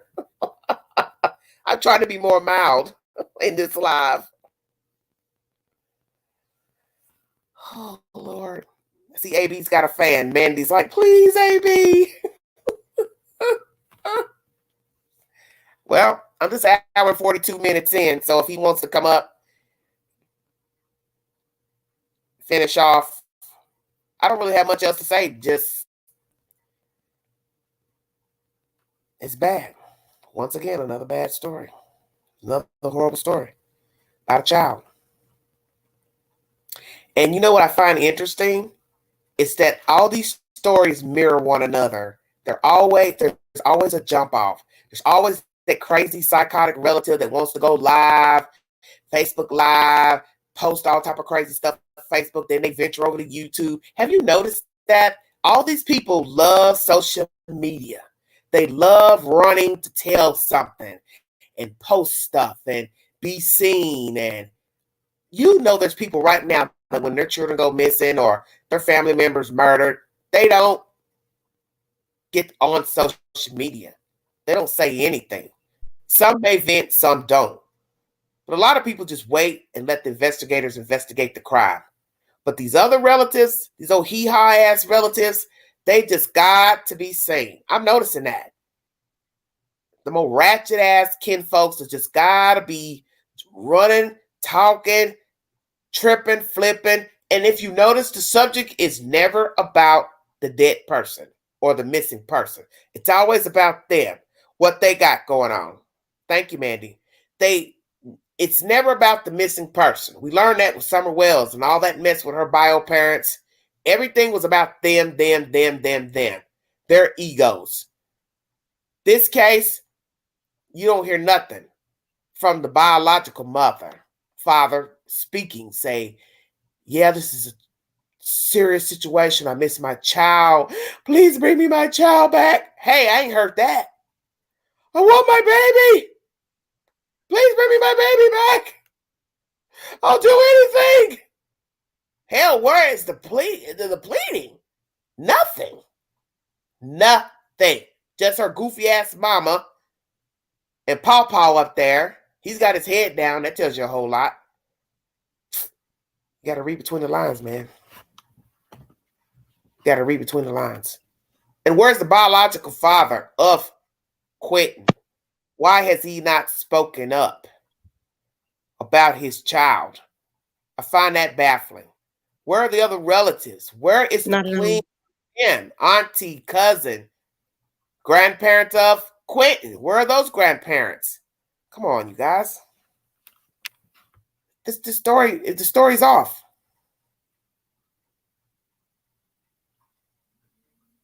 Something's off. And not one day has the mother came out and said a word. Yeah, that's not good. Well, you remember the little kid that went missing in South Carolina, and they found her in the neighbor's house. He had sexually molested the little girl or whatever, threw her out in the woods. Her parents never spoke, and we thought that possibly they were behind it, and they were cleared. It was the neighbor. They never once spoke to the news. One time. Not even once. So sometimes it's not good to rush to judgment because the parents won't speak. That's very true. Because, I mean, honestly, to know that my child would be missing 7 days today, you'd have to hospitalize me. Yeah, I know what you're saying. I don't know how I would react. I can't imagine that I would be able to put a sentence together. Yeah, I know what you're saying. To be on the news. And I'm being completely honest when I say that. I can't imagine how I would be. There have been people who have not spoken, and they were not a suspect in the disappearance or the murder of their child. But it's just easy for us to judge because some of us are emotional creatures, and we would be up there hooping and hollering. Please, if you see something, say something. If you heard something, please call the police. But that's not who they are, I guess. Just like some people go to funerals, could actually be their child in the casket. They don't cry. Their husband in the casket. They don't cry. I've seen it. People who are directly related to the person in the casket, they don't cry. Now, maybe they cried later in private. I don't know.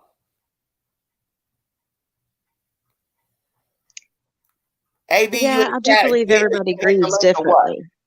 Huh? I said I do believe everybody grieves differently. Yeah. But when it comes to my child, some people move on quicker too. You've seen that, and people get judged for that. 3 months later, daddy's got a new girlfriend. Oh shit, everybody's got their panties in a knot. Oh my God, they must have been having an affair. What? I've heard it. Oh my God, don't get me started. But your child, I mean, a boyfriend, a husband, whatever, who cares? Yeah. But there's nothing that could bring me to my knees faster than something happening to my child. So I'm going to ask you, Brittany, your child is missing. Are you on the news crying? I don't know. I mean, honestly, I don't know. And I really mean that. I don't know. I knowing myself, I don't know that I could get it together enough to be on the news. As far as a plea for my child, I would make sure it was, I don't know. It's hard. I don't even want to think about being in that situation. Honestly, I don't know. I really don't. Yes. Zena. As far as abduction. Yes, it's a perfect case. The guy killing his parents because they was cutting him off. He killed them because they were cutting him off. No more money. The one that boiled the head? Grown-ass man, yes. Cut his parents up, put them in pots on the stove. Very horrific case here in Knoxville, Tennessee. That, to me, is scary. Because these people were planning a holiday season with their children, their daughters, and him. They decided to let him know during the holiday season they were cutting him off. And he decided to kill his parents. See, what happened in that short time of telling him that they think he was going to double back and kill them? I want you to think about that now.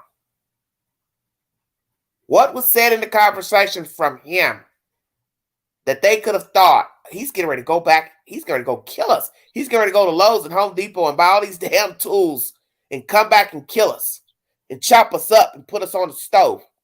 Come on. Maybe nothing. I could even watch the Jeffrey Dahmer stuff Or maybe because he said, well, don't do this to me. I need your help and I'm sorry. Or maybe he didn't say anything. He just said, okay.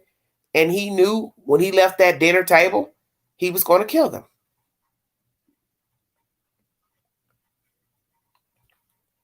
Mandy, behave now. I have dealt with a lot of scum in my days. I just choose not to. I mean, I can't imagine when it comes to my child. Okay, let me just say this. I don't care. A very hard word to use, but some people have that's very scummy behavior. You do stuff that's just grimy, and they have no remorse. They feel nothing. And a lot of those people turn out to be just like these people. Somewhere down the road, they cross over too. I mean, right. I mean, I don't want to say I've lived a very privileged life. I mean, I know, but not by any means. I mean, but when it comes to my child, that's completely different. You know, I grew up with a father that, you know, that was my father until I was 21 years old. So I met a man that was a different nationality now that won't even speak to me, that lives 10 miles down the road. So no, I don't think my life has been like. Your daddy don't speak to you? No, ma'am. Because the guy you chose, are you serious? I'm dead serious. Oh, wow. But I'm okay with that. You never told me that. You never told me that. Yeah. But I'm okay with that. Like, it took me a long time to be okay with that, because you love your father or loved your father, and it's hard for you to probably come to grips with why this person would cut me off because I love somebody that's a different race. Yes and no, but I grew up with him my whole life until I was 21 years old. Yeah. And you taught me you were no better than anyone else. Right. You put your clothes on the same way everybody else. But obviously that is not how he felt. Exactly. Mm-hmm. So yeah, but when it comes to my child, and maybe that is why I feel so strongly about, you know, if it was my child, because I have control of that. Just like, you know, if, say for instance, my dad ever wanted to, you know, rekindle things, that's not gonna happen because I have a child and you don't get to fuck up his life. So yeah, there's nothing quicker that could bring me to my knees than my child. So I don't know that I could be on the news pleading. I'd like to think I can. What did you say? How many years it's been since you talked to your father? I'm 37, and you said 21. Since I was 21. Damn, that's 16 years. Yep. He lives right down the road. Yeah. It is what it is, though. I mean, I've learned a lot about race and, you know, things like that. I just grew up that, so I don't care. You know, if that's how it is. And there's a lot more that kind of goes into that, but it is what it is. It really is. I'm just very thankful my child, you know, doesn't see color. Brittany, have you ever known somebody that's murdered somebody? No. Never talked to somebody that murdered somebody? No. I think that I dated a guy for a long time that was in a really bad accident, and it said that could possibly have been murder. But other than that, I mean, no. So you mean he was vehicular homicide? Is what you're saying? Yes. You dated a guy that killed somebody in a wreck. Is what you're saying? Mm-hmm. Okay. Well, I have talked to people and been around people who have murdered people. When I look back, I have been in the company of people who have murdered and they're now free. The one story I covered on this channel recently of the man who got murdered. Just listen. The one story I covered recently where a black man was murdered in his house. He murdered somebody. And now he's murdered. I knew him. I also know somebody who aided in a murder, allegedly. Supposed to be helping dispose of a body. That person is free, been free a long time, female. I also know of a young lady who killed my friend's brother. And my friend played for UT and went off to play pro football. And then he murdered somebody in a wreck. Most people probably know who he is. Vehicular homicide because he was drunk. And then years later, a female took his brother's life. Some might even think that could be retribution. You understand what I'm saying? Mm-hmm. But that girl who killed his brother, I got to sit next to her, and I could have literally strangled her. But then I had to think about her reasoning for killing his brother. It was a dope deal that went terribly, terribly wrong, and she felt shorted. So she went back. She left the house, went into her car, got a gun, and went back in there, and she shot him dead. Now, we know that when you're in the street, the rules don't apply to regular living. So one could say, well, he had it coming because he shorted her and he knew he shorted her, and that was wrong. Yes, it is. It was wrong. But was it wrong for her to take his life? The point is that I've sat by this person and listened to her talk. And I didn't care for her at the time, but she was talking about her life growing up, saying how hard it was for her to deal with the death of her grandmother. And I knew her grandmother. But the first thing I was still thinking was, you still stole this boy's life. And you're sitting here acting like you had such a terrible life when I don't think you had a terrible life because I knew of your grandmother. I can't say what went on behind closed doors, but I know she took care of you when your mother didn't take care of you. So I was trying to figure out what was she speaking of. And I guess she was just saying somehow the death of the grandmother led her to be wayward to where she got in a lot of trouble, which I guess led her down this path of selling drugs. I guess the point I'm making is that I have been around people who have killed people. Many people have not. Many people in the chat, I'm sure, can't say that they actually know somebody personally that has killed another human being and is walking free. But it's something to think about because I think sometimes we don't even really focus on the crime because we know them or know of them. And we don't really sit and assess this person stole a whole life. And yet we speak to them, say hello, but not really registering that we are sitting here talking to a murderer. Yeah. I don't know. And such as the other story I brought you of the girl who was murdered, sitting in a car with some friends, and the bullet wasn't intended for her. Well, allegedly, her father has killed, somebody told me recently, 2 people, and he's free. What? Mm-hmm. No, I can't say that I know anybody that has killed, that is still, that would be free. Mm-hmm. And the one person that I guess maybe you could, but I don't have any way to prove anything, and neither does anybody else. So, yeah, that's interesting. No, I can't say that I've ever been. Mm-hmm.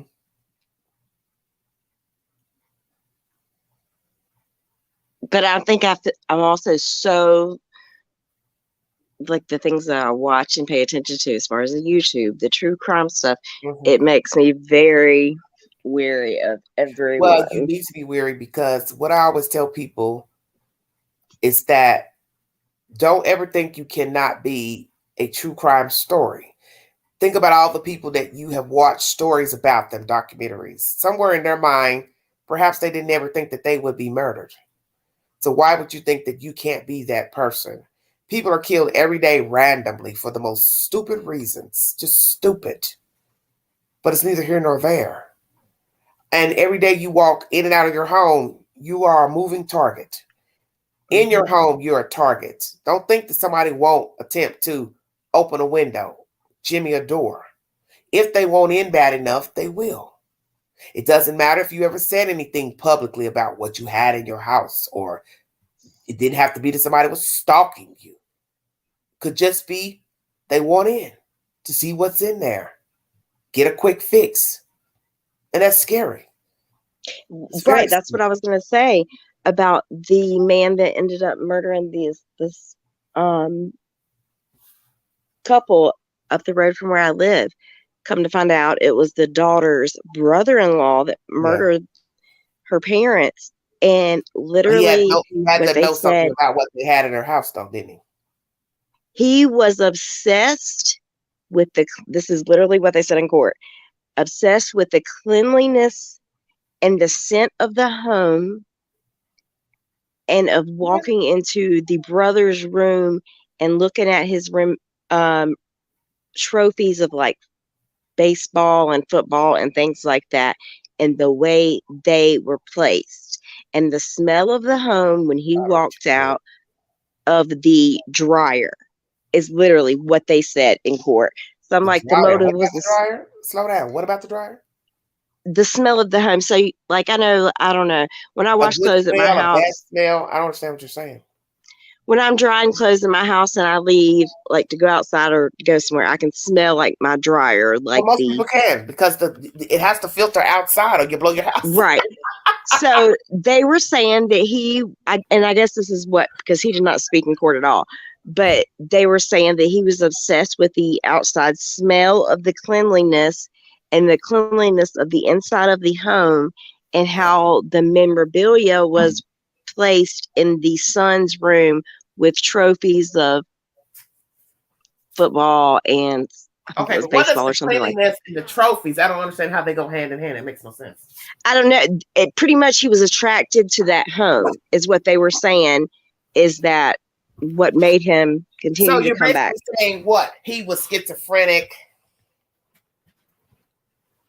They didn't label him that. He was attracted to the home, and that he had the gun in case he ever got called in the home. He had been in the home many times while this family had been asleep, and they didn't know it. And this particular night, someone woke up and he shot them. That means they didn't have no alarm.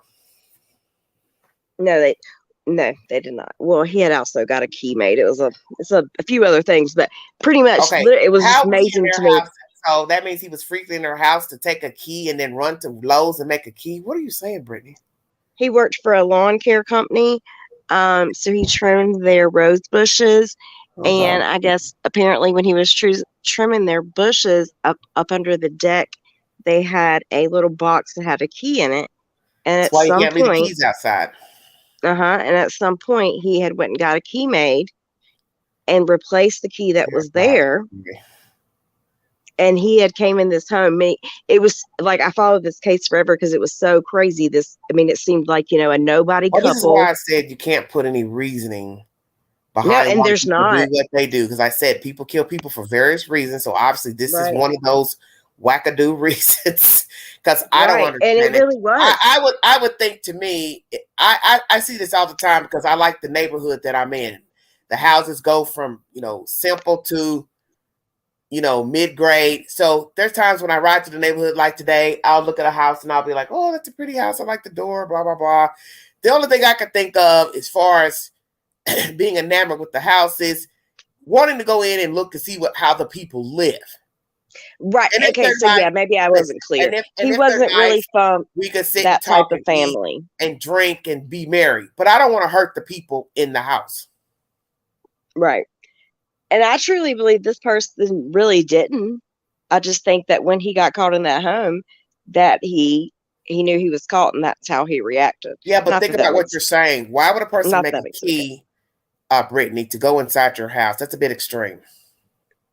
Oh, it's very extreme. It is crazy to think. You can't logically explain that. Even if he didn't kill them, what are you doing in my house?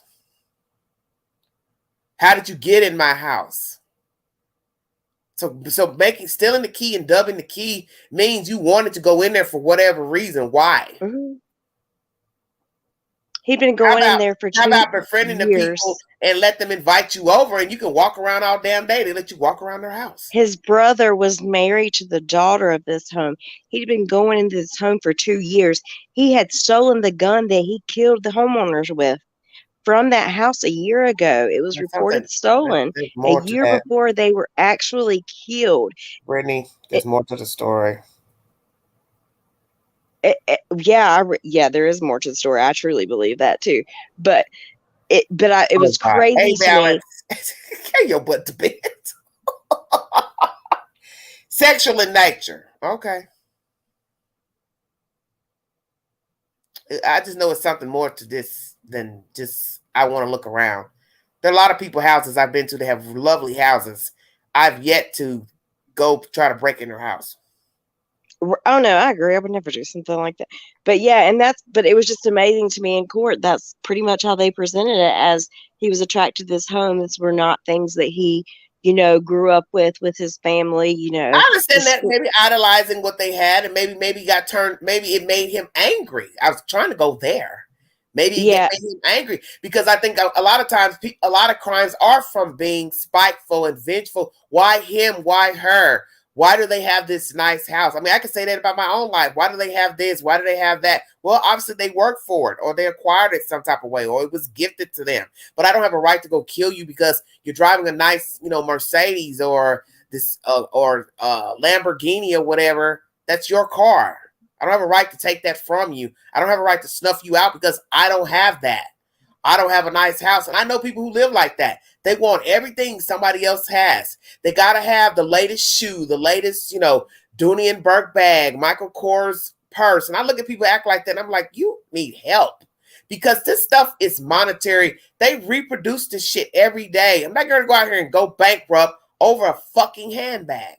I tell people that I don't even get attached to stuff like that. And don't get me wrong, I want the latest everything. I'll be the first to tell you, I want it. However, Why? I ain't gonna tell anybody I got it. Why do you want I'm it? necessarily not gonna tell everybody I have it. Said, you're not answering me. I said, why do you want it, Brittany? There's just things that I want and that I like, and if I want it, I feel like I should get it. But it's not like I feel like I need to flaunt it in situations that aren't appropriate. Stop it. Stop downplaying what you just said. Why do you want it? You whispered when you said it, like you weren't even secure in saying, I feel like I deserve it. I didn't hear anything. Well, I feel like if I work and I can pay for what I want, that I should be able to get it.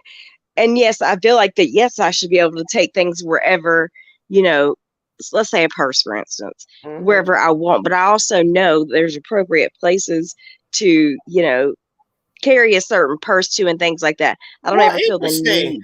Elaborate. This is interesting. I want to hear this damn shit here. You trying to spit on this damn everyday shenanigans. What purse are you talking about? You got no, you open Pandora's box. We're gonna go there. What kind of purse you can only take certain places, Brittany? I don't know, like a YSL purse. Or certain things like that. I mean, I don't feel like that's appropriate to take to my son's football game where, I don't know. Why not? Because number one, it's not appropriate. It just doesn't go with you. Sister, you ain't getting back out of this. Tell me why. Because it doesn't go with what you're wearing, number one. But I'm just saying, like, there's certain things that I would. Because listen to what you're saying. I'm going to school your ass on this lie right here. And I don't care if you get mad at me. You want this shit. You willing to break your neck to get it. But you're too ashamed to carry it to a fucking soccer game. Why not? I go to the grocery store every day. Let me tell you something. That one woman, she's in there with running clothes on, gym clothes on, with an expensive ass handbag. And I looked at it and I said, wow, that is pretty. She's like, thank you. I said, you're holding on to it too. Make sure don't nobody grab it. She said, you damn right. I'll fight you for this purse. You understand what I'm saying? And she had that bag, a crossover bag. I can't remember what it was. It wasn't Gucci. It was, might have been Coach. I can't remember. But the point is, she had that bag on with athletic clothes, like she had been to the gym. So she didn't care about coming into Kroger with her designer handbag. So I want to figure out why Brittany. I guess it would depend on what type of designer handbag you're talking about. To a soccer game or baseball game. Come again? I said, I guess it depends on what type of like designer bag you're talking about. If that makes any sense. No, I don't understand why. No, I don't understand why you would spend this much money for a fucking purse and you can't carry I'm not it to saying a that. soccer game. Why not? Well, typically an expensive purse just No, because wouldn't you don't be. want people to know you spent that kind of money there, but that defeats the purpose in buying the bag, Brittany, if you can't carry it wherever you want to carry the bag. See where I'm going? Right, but also when I spend that You amount want of me to money, believe I don't that, want to carry it listen, everywhere. That's not my you got everyday people purse. that's wealthy, super wealthy. The wife doesn't take off her 8-carat diamond ring because she's at a basketball game or a football game. See where I'm going? And honestly, I just really leave it in the car. I don't even take a purse to the football game. But I guess what I'm saying is when I buy a purse like that, I don't buy it to wear every day anyways, type of situation. Well, that's a And waste of money then. I don't mean this is something No, I I'm do gonna tell you. on No, I'm gonna tell it to you like it is. I was watching a decorating show many years ago, and a guy was talking about cutlery plates. He said Americans have a bad habit of saving stuff.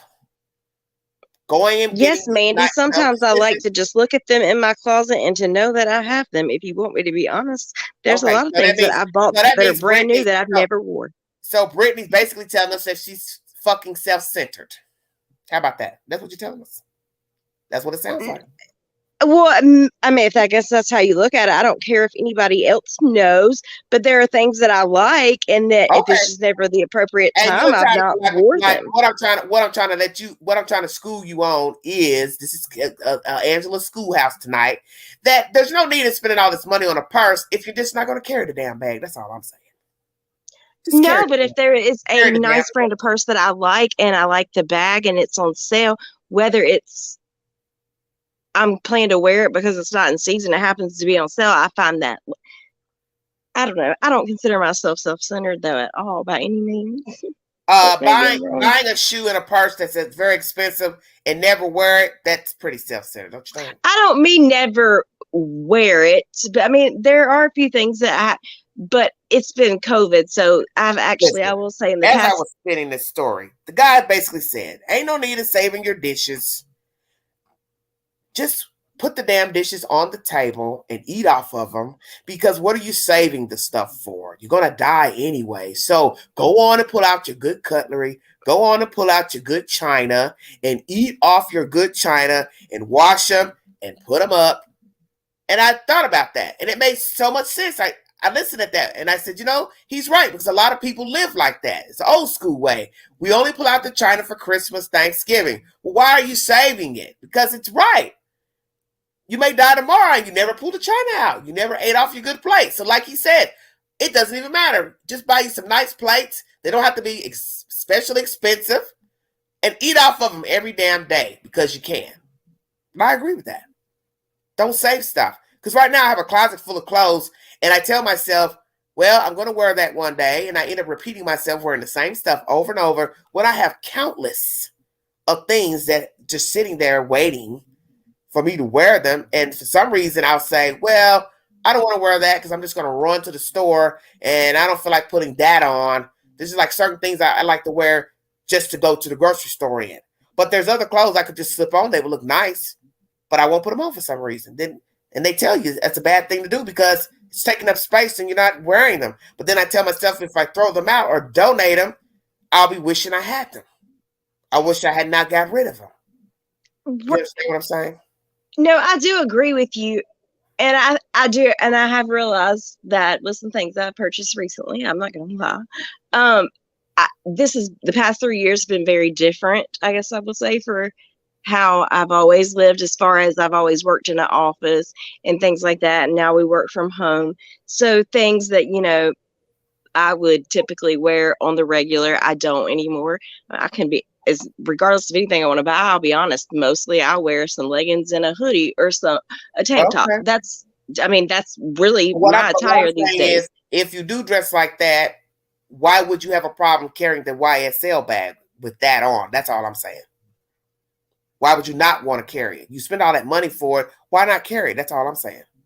Why save it for special occasions? Because most women I know who buy Gucci, Prada, all that. They're buying it really for that purpose, the name, and to be seen with the damn bag. I'm just gonna keep it real. I think most of us know that. A lot of women, we are vain when it comes to fashion. So when they spend all that money, $500 for a handbag, $1,200 for a handbag, by golly, they're wearing it to the gym, to the schoolhouse, to the football game. See where I'm going? Right. I don't know. That's all I'm saying. I'm just trying to understand your reason for not wanting to wear it certain I'm not places. saying I don't want to carry it. I guess just certain situations I just don't.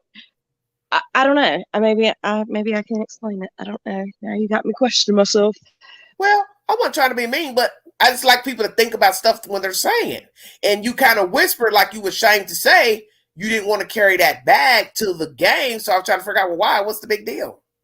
It's just a purse. Well, I will also say that, I mean, I know of situations, well, I will say a situation in my past that, you know, when you aren't cautious of things that, you know, people. I know, and you could get like robbed. Is that what you're saying? I am nobody. Let me make that clear. So no, I don't necessarily think I'm going to walk out on the street and they're going to be like, "Ooh, she's got something. Let me rob her." But yet there's been situations that I feel like that, you know, people have thought things that aren't necessarily true, or I don't know. I can't Mandy, explain. calm down. Yeah, I understand what you're saying. Certain places people may judge you. For instance, and I don't sit in my closet and stroke like anything if you go like somewhere that. and donate. For instance, like if you go somewhere and donate your time, let's say, to a charitable event, and you walk in with a YSL bag, and the people in there are I would never do something like that. Okay, that's where that's where I'm trying to make a point. That possibly you would feel inadequate or awkward. People thinking, "Oh, she's got a lot of money, and what is she doing in here, walking in here with that expensive purse?" That what you're saying? I mean, yes, possibly, but at the same time, I don't feel guilty or wrong for purchasing those things because I know truly who I am as a person, and I know so that right I feel like I there, donate. you just told on yourself. If you don't feel guilty, then Brittany, then you should have no problem with carrying the damn bag anywhere. That's the point I'm trying to come across, make you understand. Just carry the damn bag. Carry the damn purse. You only live once. You can't take it with you. I don't really go anywhere anymore now that I work from home. That's my thing. Like, that's what I've kind of realized out of all the things that I purchased. Like, stop buying this. You don't go anywhere like that anymore. Amazing tip. I will say whatever I want on my channel. This is my damn channel. And let me be clear. I'm not like buying purses and not paying and don't have the power. Explain yourself, because like they said, you don't need to explain yourself. Don't say nothing else. I'll do the damn talking. I will ask my guests whatever the fuck I want to ask them, because in the end, you're not guaranteed to see tomorrow. So the point is, why spend money on a fucking purse and don't carry it? That's the point of what I'm trying to make. Just carry the damn purse. Just carry the purse. You can't take it with you, so carry it. I'm trying to get her to acknowledge that maybe she was embarrassed to carry the purse because of where she was, because she didn't want people to think a certain way about her. I was trying to make Brittany say it, if nobody minds. Damn. Yeah, and I'm not offended. I don't think I'm self-centered. I'll make that clear, because I don't. I mean, I try. Well, maybe I am. I don't know. I don't feel that way, but I don't know. Of course, everybody likes nice things or whatever. Well, you know, and you said you only live once. That's one thing. That's a discussion in my house. I've had somebody say something to me in a certain place about a ring I had on. And the person felt like, well, we were in a situation where, oh my God, what are you doing with that nice ring on? You must not be hurting for anything. It's just a ring. It's just a ring. It's not a key to the city. Now, I will say, and those are I will admit that, just exactly what you said. Those are conversations I don't like to have. Like, how do you answer? Okay, but the person had no right to say anything to me about the ring. That's why I'm making you acknowledge that. Carry the damn purse, because people are going to think what they want to think. So why save the bag and worrying about if I go to this certain place, somebody's going to think, oh, I'm better than them, or I think I'm, bougie or rich. It doesn't matter. People are going to think what they want. So carry the damn purse. That's the point I'm trying to make. Just carry the damn purse. Why hold on and save it? If you want to go to the gym, the grocery store with the YSL bag, the Gucci bag, the Louis Vuitton bag, just carry the damn purse. That's the point I'm trying to make. It's just a purse. Okay, so let me ask you a question, not on a materialistic level. You say you only live once. This is a Let's discussion get in my off this house. subject since everybody's getting their damn panties in a knot. See, this is what Yeah, and happens I when hate people talking don't about money listen. more than anything. When people don't listen to the content, they come in and start getting all riled up. I was just trying to make you own. There's no need I understand what you're saying. I do. Carry the damn purse. Just I understand what you're saying. I'm not offended or anything like that. Okay, so this is a discussion currently in my household. You say you only live once. Mm-hmm. You never know what's going to happen tomorrow. So my husband would like to go on vacation for the holidays, which means we will be gone during Christmas Eve and Christmas Day. His family would be going with us. My family is welcome to go. However, my grandmother has dementia, so she will not be going. Am I wrong to feel like I don't feel like that's the appropriate thing to do? What you mean? I've just never been out of town on Christmas Day or Christmas Eve. So I'm going to ask you something. Why does it matter that you won't be at home? I don't know. I guess maybe I'm used to the tradition part of it. And then to know. I want you to now sit here and think. Well, I think my main thing is my grandmother. That's your question. Let me finish. Okay. You the same person who wouldn't carry a handbag. Yeah, I'm going to go there. Because you're worried about what people think. And now you're questioning going away for the holidays away from home. Am I getting this correct?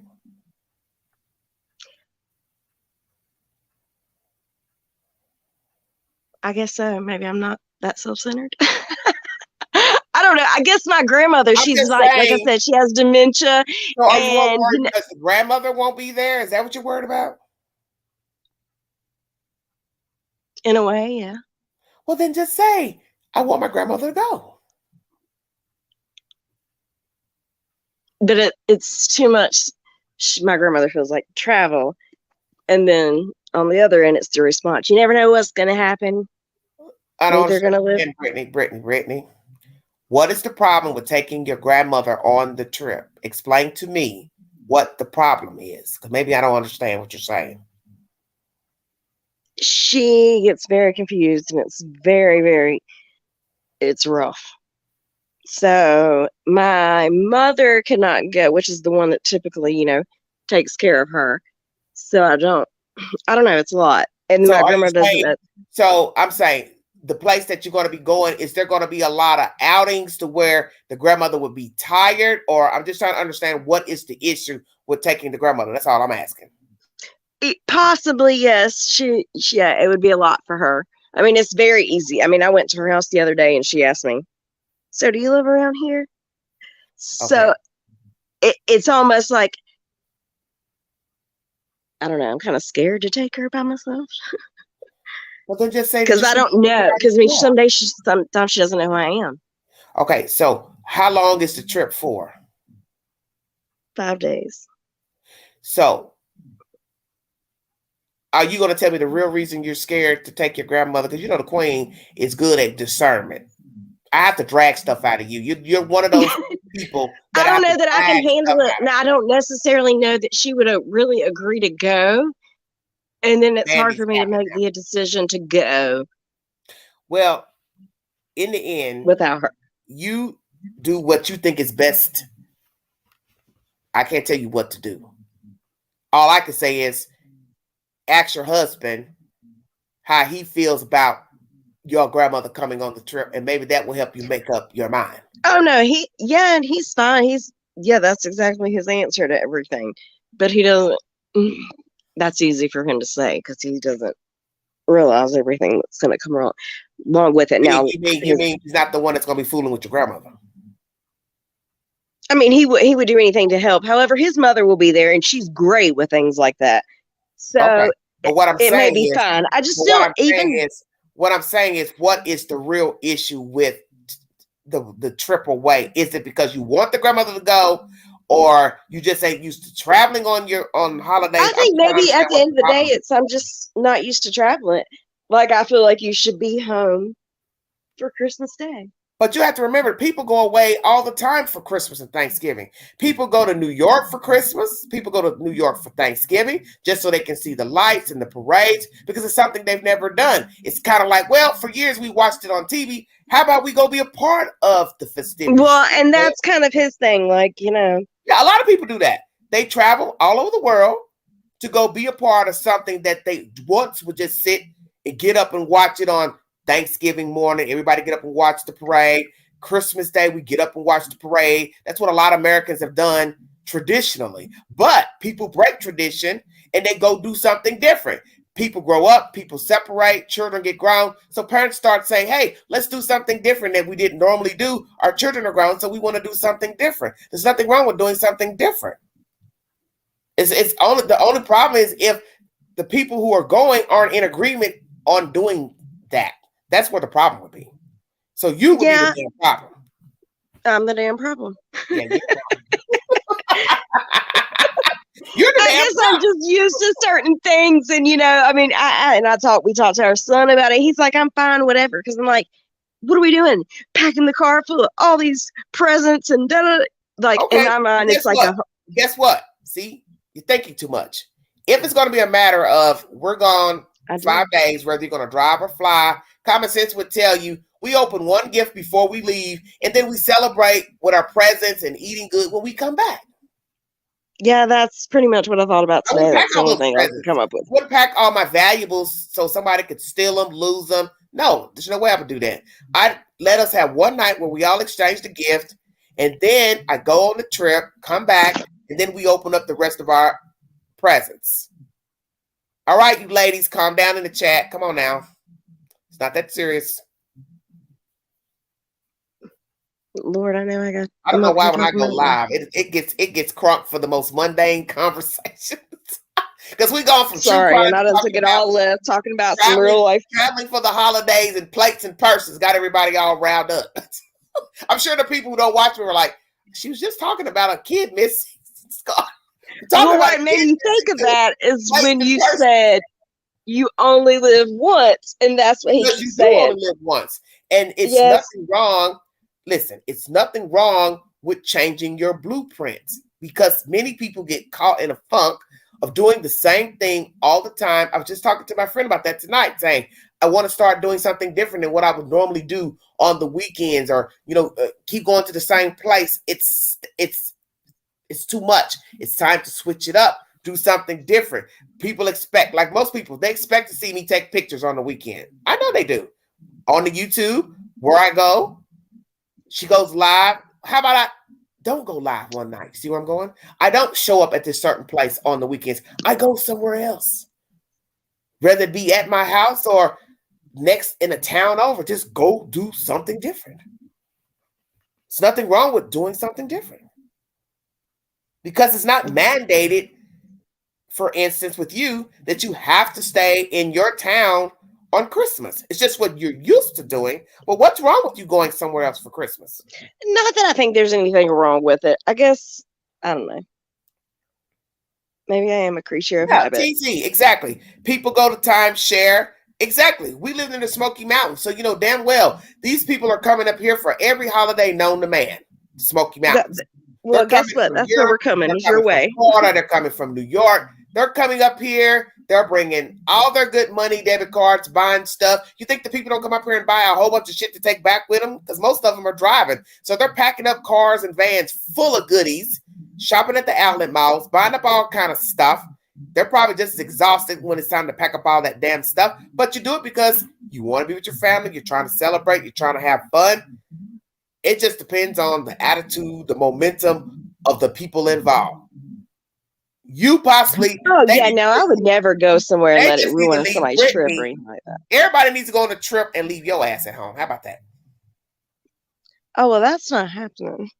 I'm just saying. Since Brittany don't want to go. No, I mean, I would never, before it, like, we made a decision of what we were doing, which I think the decision's already really made anyways. But I would never go somewhere and, ruin other people's trips because Oh, yeah. I mean, I'm pretty much over it, really. But when you said, "Oh, you only live once," that's like the one thing that he kept saying. Like, it's okay to break traditions. Well, it is because people do it all the time. You got to remember, as people get older, they don't keep doing what they were doing. We don't live in a world that's traditional anymore. All that's out the window. There's no more cooking long meals for people. You understand what I'm saying? Doing all this excessive stuff for other people. People are tired. People are weaker. People mindsets are different. People just don't do what they did 30 years and back to 100 years ago. That stuff is gone. That's why I was making the point about the plates. The guy was talking about the fine china. He said, why not eat off the fine china? What are you saving it for? Go on and eat off of them. Most people say, well, I don't want to break the dish, so I don't want to pull it out. Well, like he said, you're not, hey, put them in the dishwasher or hand wash them, whichever. You don't want your kids touching the dish, then you wash them yourself. You don't have to worry about the kids breaking your dish. But like he said, what are you saving the dishes for? Just eat off the damn dishes. That's why I was trying to make you understand, just carry the purse. That's where I was going with that. But everybody's got all riled up. But what I'm saying Well, my is, son has a homecoming game this week, so I'll make sure I carry a purse. Well, that's what I'm saying. And traditions are meant to be broken because we live in a world now where people are saying, hey, I want to go do some things different than what I'm normally accustomed to doing. You know, I want to travel. Hey, let's go to Paris for Christmas. Let's go to London for Christmas. If that's what you want to do, then go do it. Well, I mean, what do you have to lose? Oh, yeah, and I guess that's part of my thing. I don't know. I kind of feel bad because, you know, right now, if I had an opportunity to go to Paris, London, New York, it doesn't even matter. It could be Toledo, Ohio. I don't give a damn what damn day it is. If somebody got an offer, I'm gone. It could be Christmas, Christmas Eve. I'm not tied to anything, so I will go wherever. But see, it depends on your obligations and how you live. People who have a lot of kids and family, they may want to be at home. But I'm just saying, there's nothing wrong with switching it up and say, hey, this year, we're not going to be home for Christmas. We're going to go to New York, or we're going to go to California, or we're going to go to a beach house or a lake house. What's wrong with that? Right. And there's nothing, I mean, honestly, I told my mom and she took it a lot better than I thought she would. So obviously it's just all in my head. I mean, I don't know. I've done the same thing, you know, for years. I think I worry, you know, that what if my grandmother. I mean, I could see if like somebody, a main parent is sickly, they wouldn't be able to make the trip for, you know, if like they're immobile and they can't do a lot of walking and sightseeing. That would be different. I could see then somebody saying, well, we can't go somewhere where we're going to be doing a lot of walking around. Because well, yeah, and that's kind of the thing. Like, you know, we've offered everybody to go, but I think it's more everybody's just kind of like, oh, that's a little too much. So only certain people want to go. So, well, you know, I guess it is what it is. Well, I guess I'm sure by the time the holidays roll around, I don't know which holiday you're speaking of, but I'm sure you're going to let me know if it's Thanksgiving or Christmas if you're going somewhere. Yeah, I'm headed your way. Just know that. Oh my God.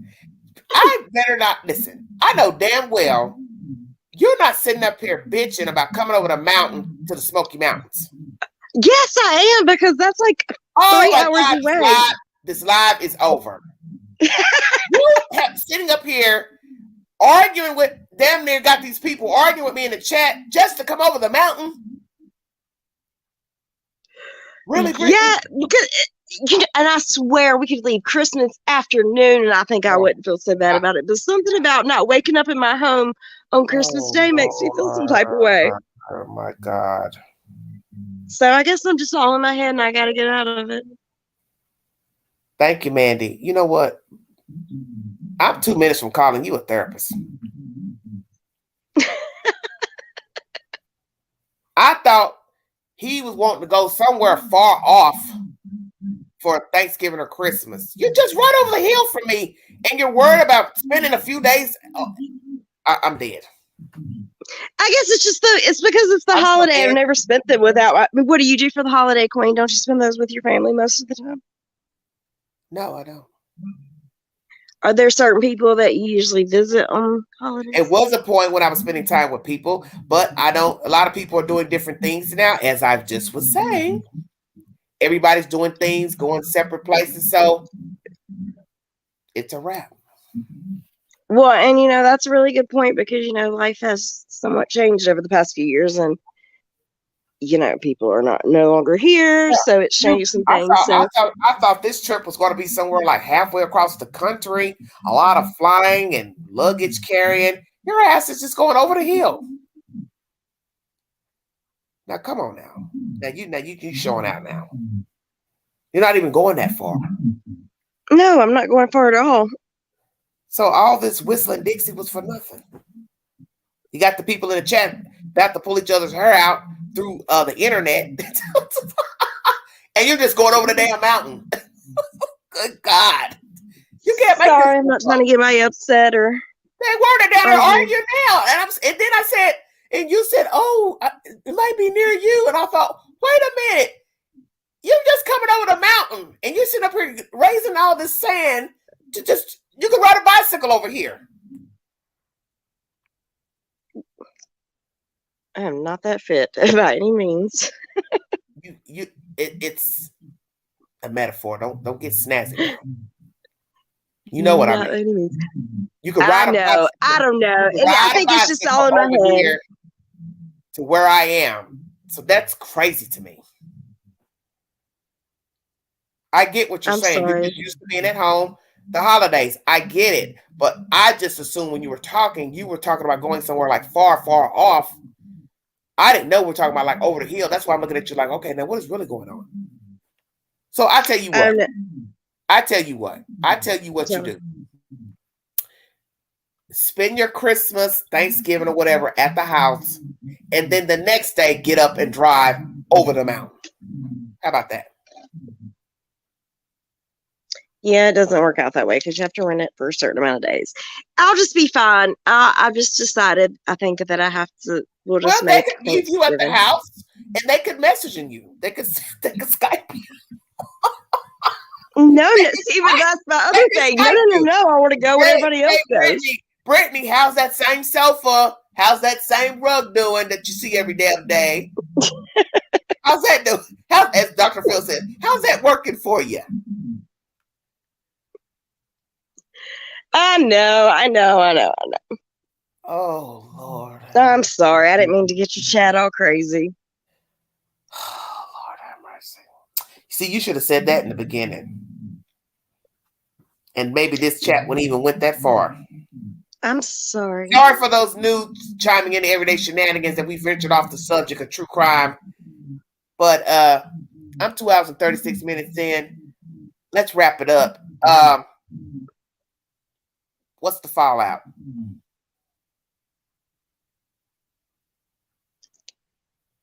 I'm hoping tomorrow. Do you think TZ, did you want to come up here and say something before I check out of here?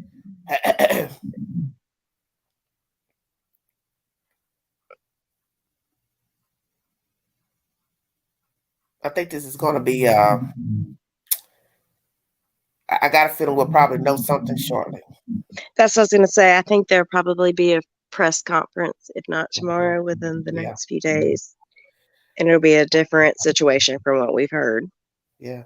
Because what you have to ask yourself is this. If we're to believe what somebody said in the chat, why would that guy, the boyfriend, leave? That's interesting to me because I was thinking about that last night after I got off your live is, we hear a lot of the mother, you heard the grandma get on there and immediately start talking about the mother. Mm-hmm. You heard the babysitter get on there and say the mother.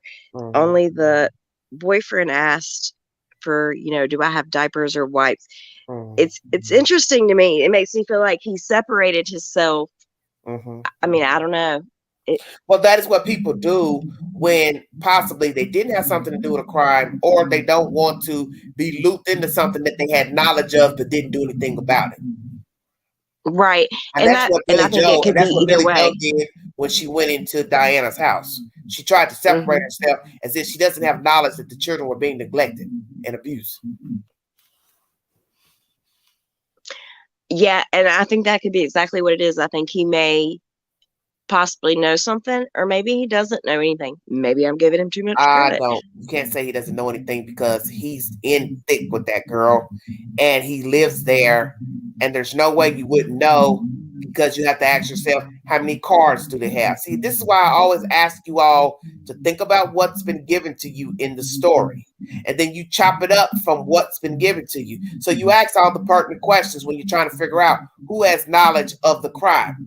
How many cars are at the house? How many cars are mobile? How many people are driving? See what I'm saying? Mm-hmm. And I don't know any of that. You know the body has to get off the property. So somebody's got to get up and dump the body. You're living in tight quarters with somebody. That house ain't really that big. So do deduction. You got to get up and get the baby out. You got to know the circumstances for which the baby got to be dead. Were there eyewitnesses to the death? And let's just say the baby's dead. There had to be eyewitnesses, I would think. At some point, perhaps, maybe not. But you got to dump the baby. Let's say you did something to the kid and there were no eyewitnesses. You still got to be able to get that baby out of there.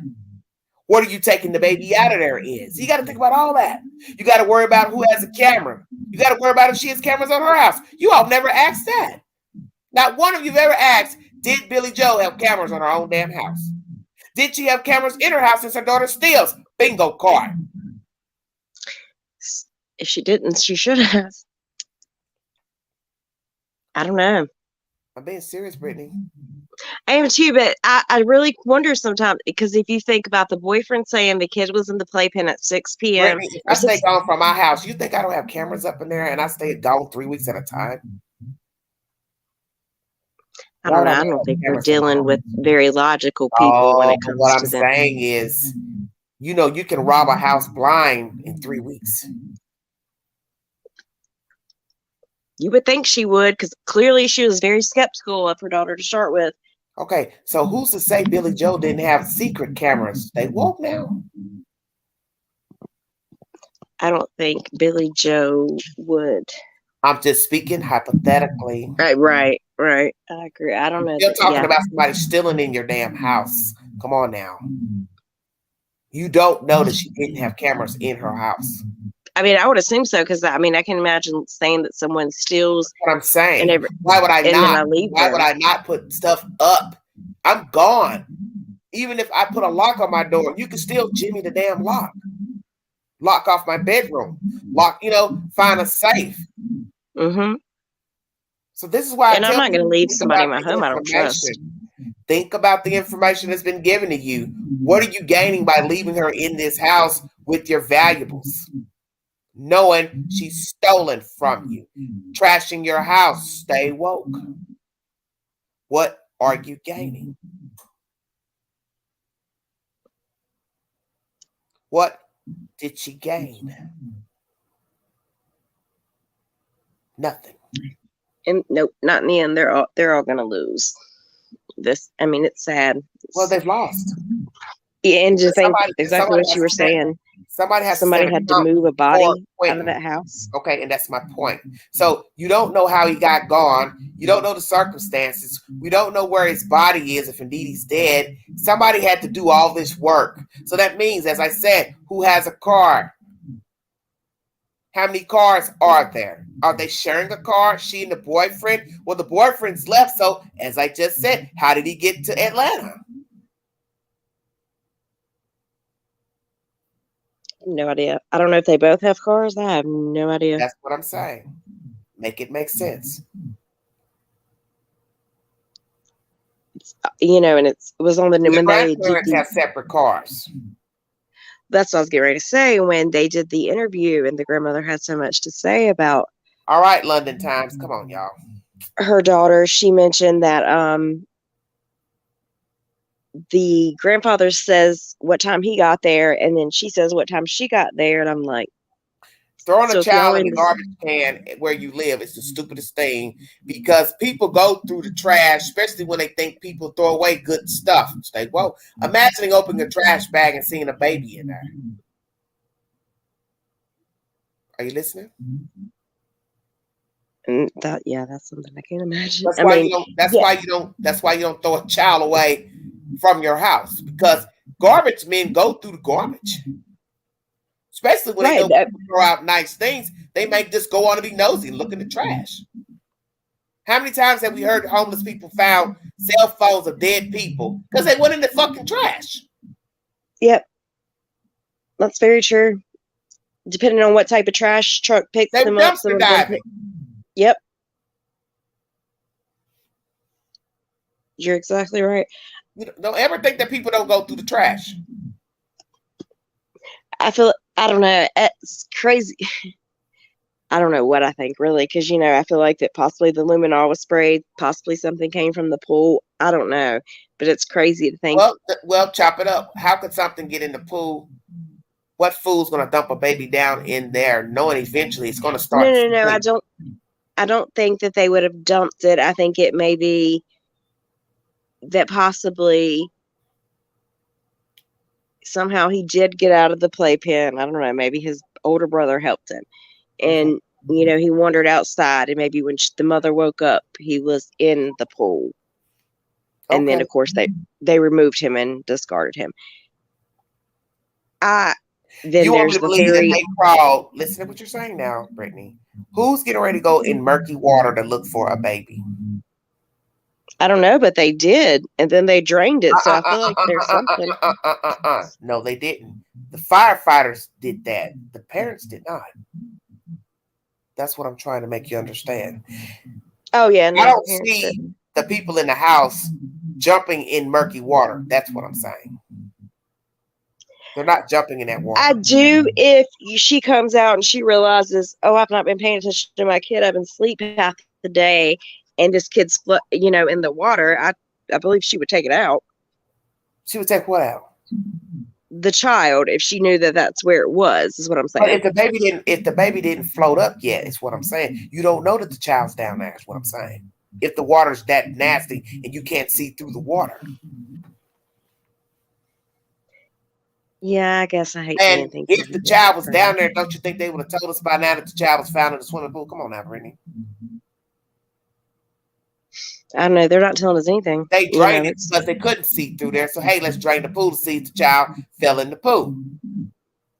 I mean, I just found it interesting that they dove in it, I guess is what I'm trying. So they got in the pool with it murky, whoever, the investigators, the FBI, I don't know who it was, and searched it. So regardless of how nasty a pool is, I would think that, with more than one person in this pool, you could go from side to side down the middle and know that nothing is in the pool without having to drain it. To know that there's not a human in there, I guess is what I mean. So I felt like maybe they felt like something had possibly been in there before they were looking for some sort of forensic. I don't know. I don't know what it means by them putting the plastic up over the windows. That made me feel like, they were doing luminol. I don't. Somebody got hit in the head or beat, Brittany. Now you know that. Right. If I beat the baby, I threw the baby. Well, his blood splatter's got to land somewhere. Which would make something they did yesterday mean something is all I know. Yeah. So I sprayed luminol, turn the lights off, and see if anything glares back. If I think they beat the baby, threw the baby. People get mad, they throw children. Then you go in and try to clean it up. You try to clean up the scene, dump the baby. So we come in with luminol to see, because this is the last place where you said your baby was. So naturally, I can see spraying luminol in the house, because that's where you last said the baby. That should be done always. Let me make sure there was no malice done to the child in the house. This is bad. It is bad. I'd hate, I don't know, and then there's the NyQuil talk,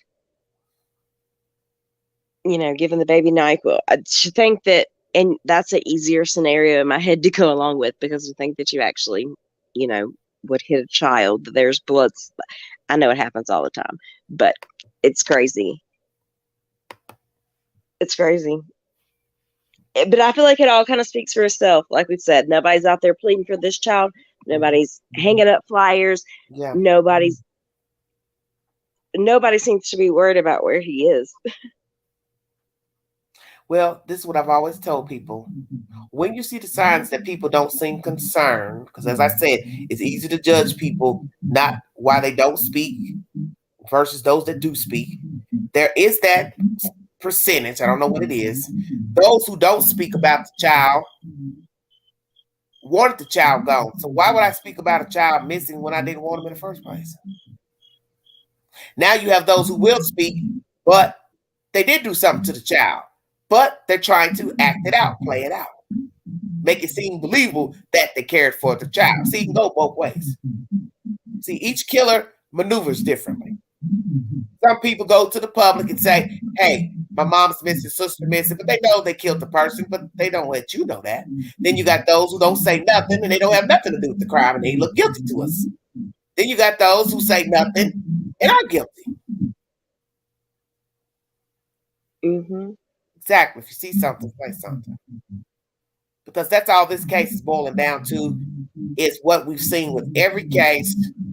Summer Wells, Cal City. 9 times out of 10, many people saw something wrong with a child or children. They didn't say anything, or they may have called CPS. CPS made a decision not to do anything, or the investigation was ongoing, and then poof, now we got a child missing, we got children missing. But it's too late. It would be nice for the biological dad, whether he's been cleared or not, to come out and make, I don't know. Yes, he should. I don't know what that situation is, but he should say something. Imagine. He should say something. He should say something. He should. I mean, maybe he should. I don't know. I just think it's.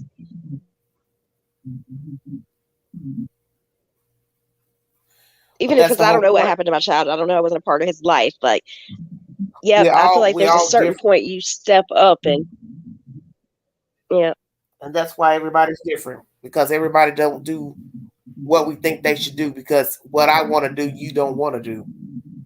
Maybe he doesn't feel the need to say anything. It doesn't mean, it just depends on your perception on if he should or shouldn't. I don't know, maybe he doesn't want to say anything. Right. A part of me feels like maybe he didn't even have the close enough connection to even. May not. I don't know. It's sad either way, and these people are freaking crazy. And that video was all the mother's first interview, but then that video today that I seen, it was just. Yes, I agree, Jane. Any decent person was called at 6 o'clock or 9, whatever time it was, they actually got up. What you have to remember too, Jane, is that we don't even know what's the truth. These people could be lying. The baby could have been gone the night before, hours before. See, we don't know. And that's just it. If you really think about it, they had pretty much 12 hours to do something. And then if you think about, texting the babysitter at 5:29 a.m. saying he wasn't coming. So I feel like, knowing that the babysitter is somewhat across the street, that would put her on alert. Mm-hmm. So maybe, you would be done with it at that point. Kind of, if that makes any sense. So if you really think about it, they had almost 12 hours. You wait to call the police because you got to make sure you got your lies straight. You got to make sure you crossed all your T's, dotted all your I's. You know how it goes. Got to make sure I call this person. I got to make sure I set everything up with the babysitter. See, everything was intricate. You call the babysitter to say they're not coming. You call her back to say, oh, have you seen them? So now you're laying out the foundation that the child's missing. See, it's a step. Mm-hmm. I feel like that was confusing to me at first. I'm like, what do you mean? Has she seen her? You told her he wasn't coming. But once the story, played out, I felt like story out. See, that's what people don't understand about being a murderer. At some point, I got to play it out. I got to say something about something. So I got to start it some type of way. I got to spin the web. The web is calling the babysitter to lie. 2, calling her back to play crazy. Oh, have you seen the child? We can't find him. I just wondered if you've seen him. Right. And then knowing the past of the other neighbors and the babysitter, seeing the kids out in the yard. So they want to, say this kid could have gotten out of the house. So, oh, did he come over to your house because he's missing? So it all kind of, it's very interesting when you put it all together. Have you heard anything about Cal City? I can't even remember when it's supposed to start. I haven't heard any. Isn't it November? November something, I feel like. I talk about so much other stuff. I start losing track of stuff. I can't remember, honey. It's in November, I feel like. I could be wrong. They knew what they were doing when they called that lady. Then they called her 2 times. All that was set up. Mm-hmm. And like the girl said, when I got there, they hadn't even called the police. So she said, I feel like they wouldn't have called that. And I said something about helping find the kid. Help look for And the kid. said, no, we've already looked. We do not. They didn't want her to help. If my child was missing, I don't give a shit who you are. Why would I care about you walking around my property helping go all through my house? I mean, yeah. Well, I wouldn't be in your house. I could be outside looking for your kid. Right. But you know, and it's one of those things. I mean, same thing. Like, for instance, I knew I had money in my pocket. Stuck my hand in my pocket. Oh, the money's not there.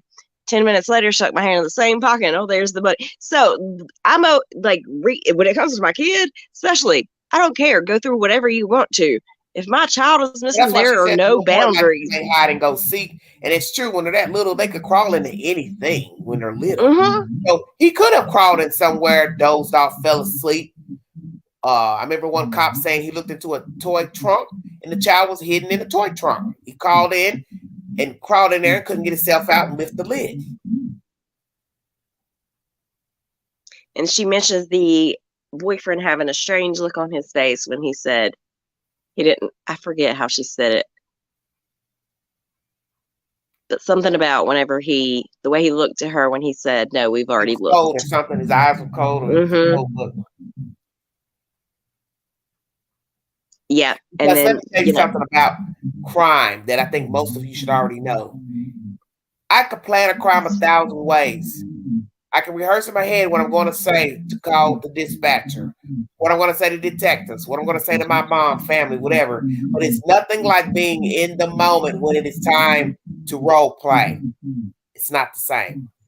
So that's right. Why and the deer headlights look, the mumbling, the stumbling, the stuttering, the talking too much, the not talking enough. You see what I'm saying? Mm-hmm. Because it's not the same thinking it in your head versus spewing it out. It's kind of like writing a speech. It sounds good on paper. I can look at myself in the mirror and say it, but it's not the same once I walk to the podium and see all those people staring back at me. Right. Yep, you're exactly right. He's probably Which is, I feel like, exactly why they've not spoke What to. is she thinking? What is she thinking about me? Does she think I did this? You're unprepared. Well, even if it wasn't pre-planned, you're still not prepared for the Q&A. Right. There's no pre-planning, I feel like, in that type of situation. No matter how much you plan. Start asking you 1,000 questions. Did you look over here? Did you check this? What happened? Who said what? You're not ready for that, especially if you did plan it or spur of the moment accident, you're covering up the death. However it went, you're still not prepared. Because it's nothing like being in the moment. That's when people start tripping up. Debbie Collier's case is a prime example of unprepared. Just talk. You're right. I feel like it's unprepared, but they try to prepare in a way, which is in a way what makes me feel like if something did happen the night before, if you think about it, everything is very calculated.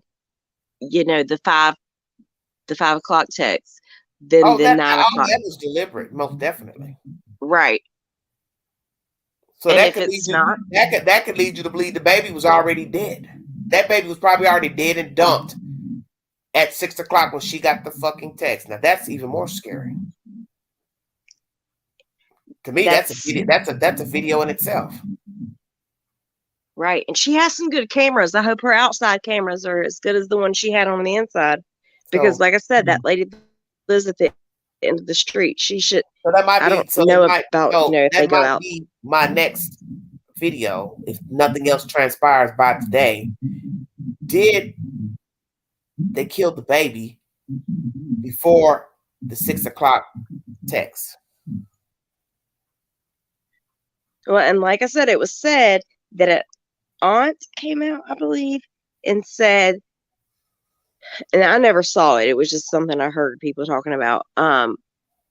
that she had felt like that they waited until the 9 o'clock hour because it was after trash pickup. In my mind, that's too easy. That's too textbook. I would never dump a baby. I'm just saying, nobody in their right mind is Right. going to dump a baby in their own trash. Right. And I would think that there's, and okay, so I know they had dogs, but there's two types of dogs. I wouldn't take that chance. You're better off taking the Right. body and dumping it somewhere out. Putting it in So your there own are trash trace is dogs, bad, isn't it? bad idea. Trace dogs, and there's another type of dog that detects like decomp, isn't that right? Yeah. They're trained for different things. One's trained for the human and one's trained for death. Right. So I have read that they can detect decomp up to someone that has been dead less than 12 minutes. So Say I what? wonder, right, like, so let's say there was a dead body in your house. If it's not removed within 12 minutes, there's like a certain scent. I never heard that. I don't know how true it is. It's just something I was reading. But I wonder if they use what type of dogs, if they only use dogs that would trace the scent, or what. I do know dogs were used. It was on the Well, that's why I'm telling dispatch. you. But each dog is trained for a different thing. Because I brought content on that pertaining to Cal City. So each dog is trained for something different. One may be trained for a living person. That's the scent to see where the child last was, where the person last was. That's why I said I'd like to know, what did the dogs find? Where did the scent stop? Where did it start? In the house, outside the house? Right, and I feel like that's contingent upon in the woods. What you give them to track that particular person to. Yeah, you're gonna give them something. Which I think that's a lot of Summer's problem. I think where they lived so nasty in that home that everything was so cross contaminated. Yeah. Well, they that probably it was hard for things that belonged to the baby. They probably took some of his clothes and gave it to the Mhm. dogs to smell, and they went from there. Yeah, Very and they never possible. gave results of that at all. They haven't said anything, honestly. I think they listen, like with the Debbie Collier situation, you don't really know what people see when they go to the scene. That's why they're not releasing what they have on the cameras, on the body cams, as not to alert anybody involved. So we don't even know what they saw when they went in the house. You don't know, because people always leave behind something if it's a crime scene. So they're not letting you know nothing they saw. They don't want you to see the condition of the house. They don't even want to, say that the parents are of interest. They don't want to rule out. But they never do that. They rarely do that. They're not ruling out any. The only person I've heard them rule out the dad. They don't want nobody running. They don't want nobody getting jiggy, getting scared. I want you to stay right where you are. Won't you get Last night in the chat, did someone say there was a lie detector test? Yeah, I heard something about that. I kept looking for that today, but I couldn't find anything, so I don't know. I don't know. I feel like it should wrap up soon. We don't know if they got into it or not. We just don't. You don't really know. I still believe it's got something to do with the child support, because you're talking about her paying for 2 kids plus taking care of another baby. The mother wanting her out. Think about that for a minute. That's why I tell you all, you got to listen to the information that's been given to you. You always ask pertinent questions pertaining to what was going on in the child's life up until going missing, up until being found dead. That's vital information. This woman has been to court recently. The police have been to the house. They've got a lot of drama. She's ordered to pay money by November 1st. The clock is ticking. We're already in the second week of the month. She's got to have money. Then somebody's putting you out of their house. So think about that. I now got to find somewhere to live, and I'm ordered to pay child support in a couple of weeks. Do the math. That's a great motive for killing a kid. I'm getting put out of this place, and I got to pay this woman money for my kids that she don't take care of, that I lost custody to her. They woke. That's interesting, because that takes me back to the very first interview she did, the babysitter, not the one Facebook, but the one she did with the person on YouTube, she mentions that the mother said she didn't really connect with that child as much as she did the 3-year-old. Okay, so that's why I always tell everybody, always listen to what is being told to you. I always have said that the truth is somewhere in the conversation. The babysitter has gave you a lot of information. The grandmother is giving you information via the news. The grandfather's giving you information. Do the math. There's something in that dynamic in the family is why Quinton is gone. And if I owe you money for this baby and I ain't connecting with the kid, I'm pressed, I got to find somewhere to sleep, stay. He's one less headache for me. Doesn't have to make sense to you because you're not the killer if indeed this baby's dead. So you got to stop thinking like a rational person. You can't think like a rational person. Yeah, that's just it. Yep, you're exactly right. Because it never makes sense. Those court documents to me are bingo card times 20. They're very informative, and they're possibly the key to why Quinton is gone. Because that's close proximity to him getting gone. 1 week before getting gone, you've gone to court about this kid. Come on now. Doesn't matter. Did it give a date for the eviction? I can't remember. I don't know, but I know she's got to go to court. She's got to have money in that court by November 1st to pay for those kids. So I got to now pay a certain amount. We don't know what the amount is. I find that interesting that wasn't mentioned. Then I got to go find me somewhere to sleep. Hell yeah, her back's up against the wall. Mm-hmm. Mandy, I think it's Atlanta, Georgia. The boyfriend. You always look at the fact of what was going on with the people before they witnessed it and before they died. Who was falling out? Who was arguing? How many calls came in from the police? Who was calling 911 for stuff? All that shit is relevant. Yeah, and obviously that 911 call is relevant. Very. Of course it is. And I don't care what anybody says. Those court documents of her wanting to put them out, and then she had to pay child support. You can't make me think that it's not about that. I doubt that it's happenstance. I doubt it. I doubt. I don't know, man, if they're watching them. They probably are.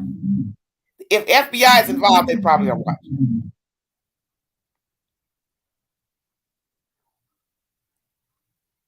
I swear part of me feels like it may just be the daughter. I don't know why.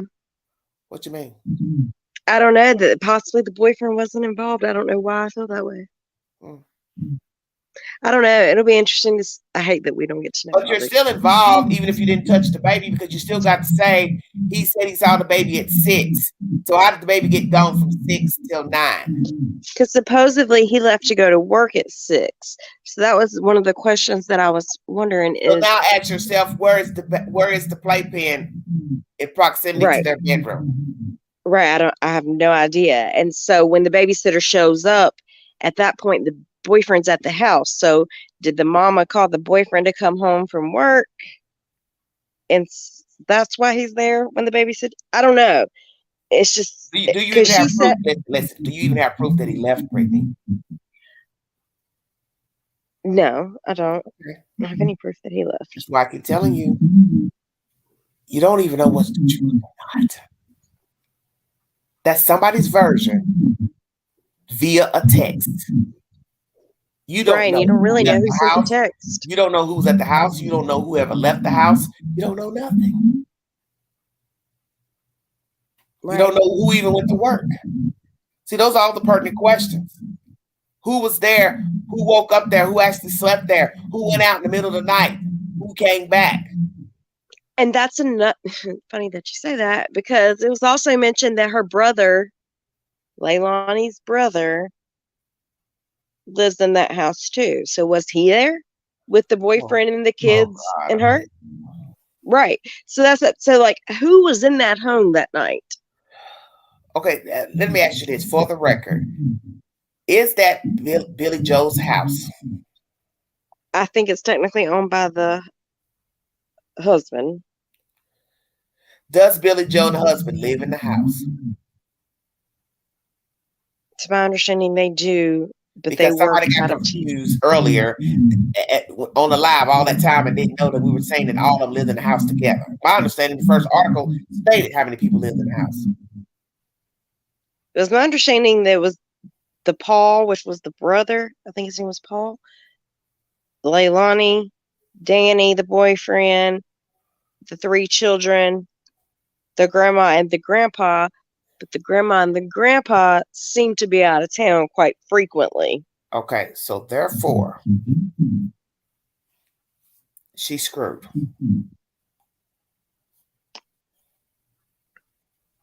I would think so. I mean, I would think if the brother's not involved, the brother's got some Opal says Paul was home, the brother. was truly there. Well, could he have done something to the baby? I've heard. No, I don't know. That's just it. Like, that's what I'm saying. How many people were in that home? Was anybody there? Is there also nefarious things going on, such as SA?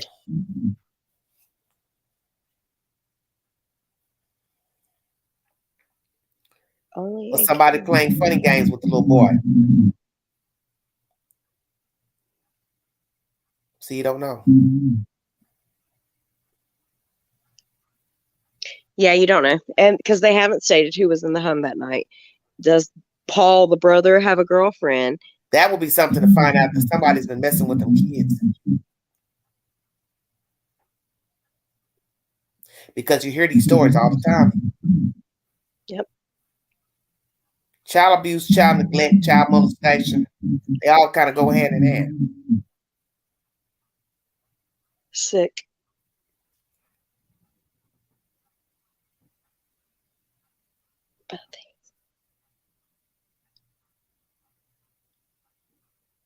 Okay, Rogers, thank you.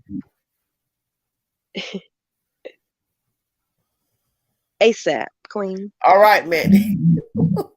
Something happened to you. Okay. Opal says, I did not like that grandma posted publicly videos of those babies naked. Well, see, Opal, that's the whole point of why we're having these discussions about these people. Yes, we don't know them. No, we shouldn't be judging them. But we judge you according to what you release to the public and what the news has brought forward. And it's during these times when you start to learn the people, what they're about, how they think, how they act, what their disposition is like, what makes them tick, what makes them pop off. And this is why when you are in these desperate times, you need to think before reacting, such as you don't go run up in somebody's house. Think about what you're saying about a person on a live news feed, because you can't take it back. You can't take it back. Mm-hmm. You know, I'm not there.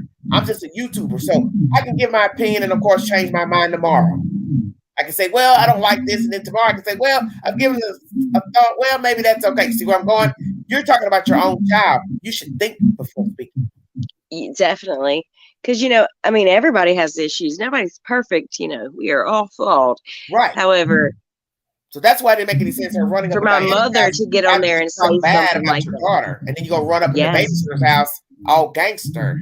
That was just hypocritical. It didn't make any sense. You're gonna talk about your child bad to all these people in the general area that's watching the news, and the news is on YouTube. So that means that's national and abroad.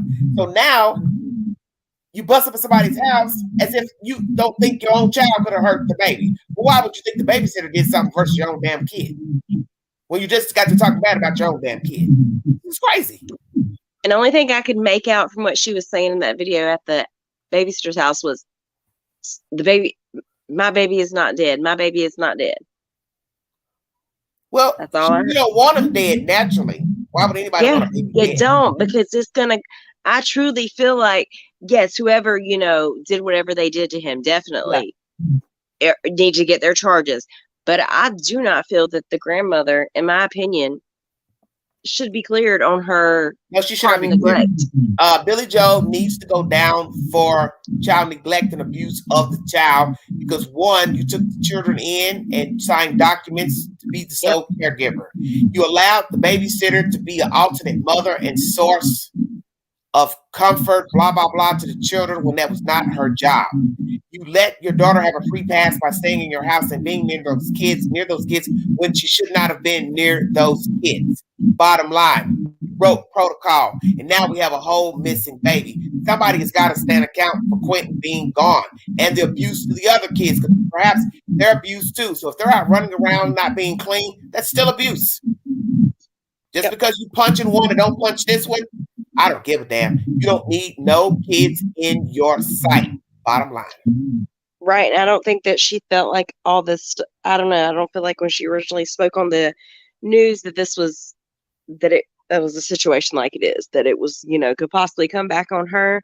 It's just very interesting when you look at all the documents with the eviction notice, the child support the thing stuff. Is that people don't think. She's not thinking about her past being dug up. Once people got her government name, they're going to go verify shit and try to pull up anything they can find on her past, anything on Grandpa's past, anything on Leilani's past, anything on that boyfriend's past, anything on Paul's past. All your lives are going to be now under a fine glass, magnifying glass.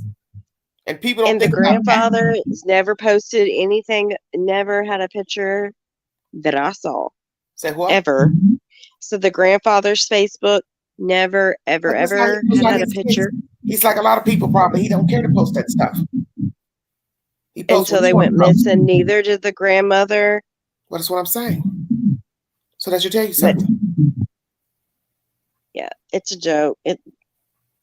I don't know. Let me tell you what's going on with Billy Joe, and I'm gonna check out of here.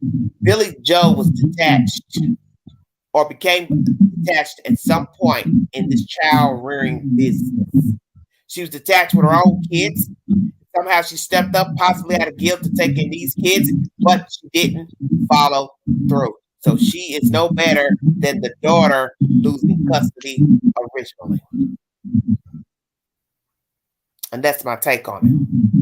Yep, trying to make up for what she messed up with her own children. She didn't make up because Quinton's gone, and the babysitter, if we to believe her versions, shit is off with all of them and these kids. They all were faulty and negligent of the children. Imagine this. Imagine having 2 children out of the 3 I believe she has convicted of murder. 2 children. Somebody said that in the chat. What did the son get convicted of? Murdering. He murdered somebody when he was 17. And it's the same one that's living in the house now? No. He's still in prison. That's the one that is named after the boy that's missing. I'm done. Yeah, exactly. That's what I'm saying. Could you imagine being a grandmother? And she thinks you want to bust up in somebody's house, and at this point you're about to have 2 children. Quinton is named after the uncle that's a murderer. Yes, that is currently in prison for murder, yes.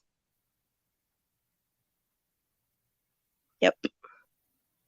How long has the brother been locked up? Do you know? I want to say since 2013. I could be wrong. I want to say something, but I'm going to hold my tongue. And I think if anybody knows the Queen, they know why I'm holding my tongue. Yeah, that's a lot when you think about it. It's a lot. No. Read between the lines. Why would I hold my tongue?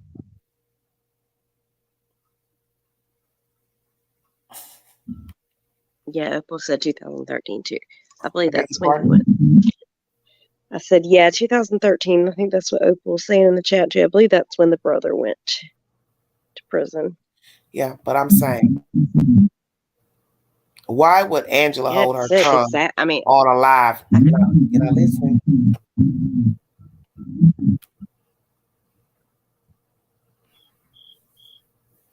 I want you to think about one thing, because you all are acting like you're too sleepy. So I stop doing these late night lives. Why would I name my baby after my brother? Yeah, that's sick. Why is it sick, Brittany? I mean, well, if you think about that timeline, just right there, he went to prison in 2013. This girl's only 22 years old. You You name your brother after you haven't known him in a So long 13 time. plus now is what, 9 years? Right. So you haven't known him in 9 years. And yeah, there's a lot with that. Okay, T, I'm going to say this in the chat one more time. Why would she name the baby after her brother? Who is currently in prison serving time for murder since 2013.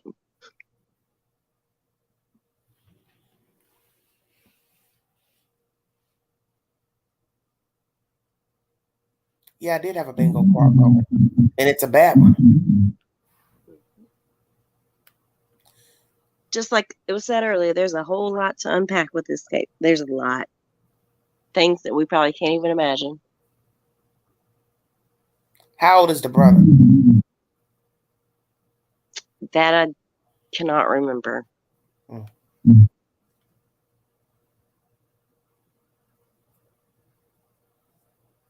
And you don't know who murdered?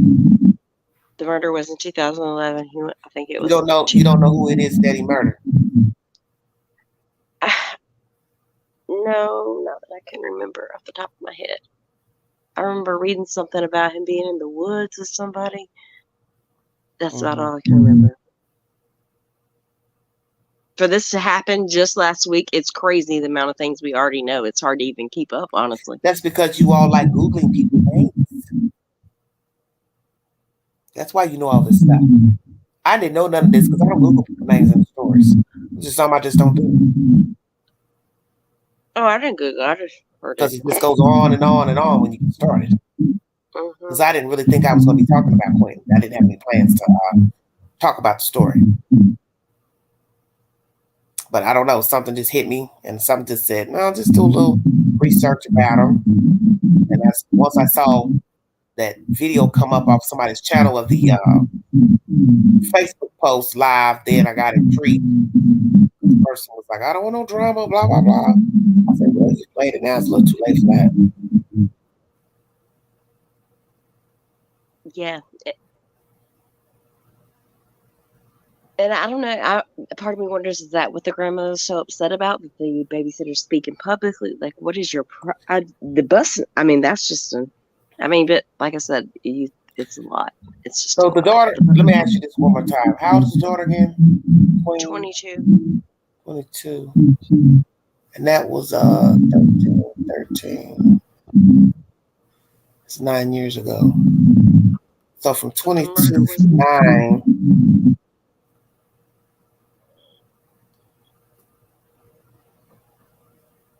She was what, 11? Yep.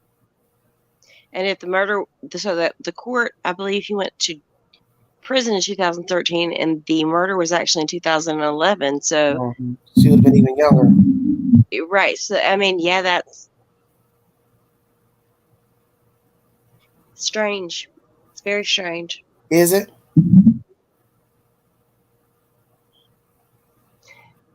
I mean, I'm surprised nobody in the chat has caught on. I think it's funny in the chat. Nobody's caught on to why I keep asking all these questions. Lord have mercy. Come on, you guys.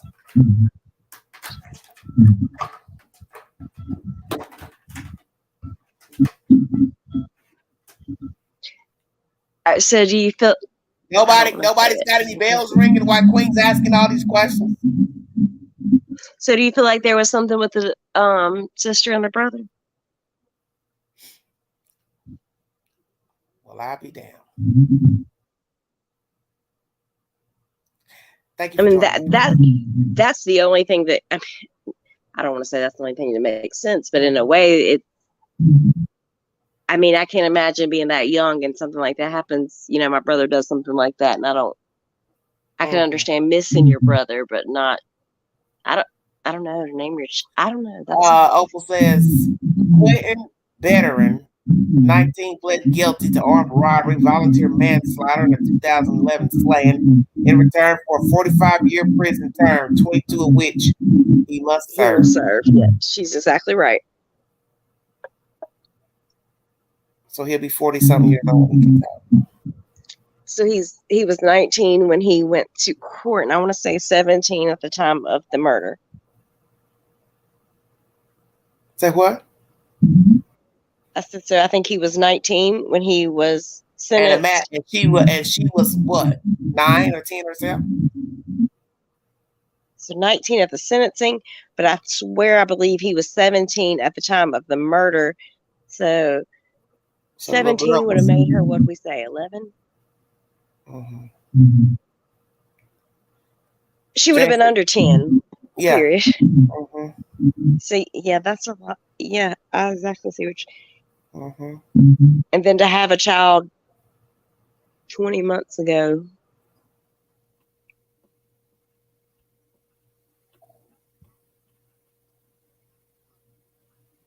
Just saying. Something's off. Yeah. Yep, you're exactly right. It's kind of scary. Very, very, very scary. And then, and maybe that's exactly I beg your why the pardon? I said, and maybe that's exactly why the mother's reacting, and she's... That's why I'm saying, Mandy, that's very peculiar. You're naming that child after your brother who's murdered somebody, and the child has his own father. Say, whoa. And that many years after. Why not name the child after the baby daddy?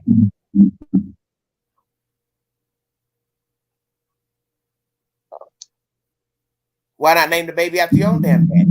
How about that? Yeah, I don't know who he is either. He's not spoke. Mm. Yeah. A lot of missing pieces. Yeah, I think there's a lot to all of this. Mm-hmm. There's a whole lot to all of this. Mm-hmm. I don't know. Hopefully they'll give us answers the next few days. But the same thing with the Debbie Collier. I really felt like that case would have been wrapped up pretty quickly. Well, they got to tie everything up as these officers have told you in these cases. We don't want to look up and something gets thrown out.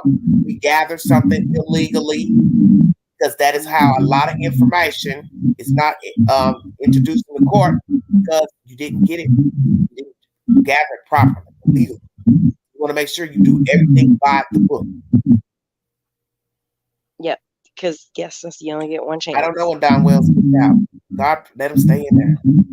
I think it's the 30th is this month, or the 30th the next month. Why don't you? God, YouTube will be back hopping on.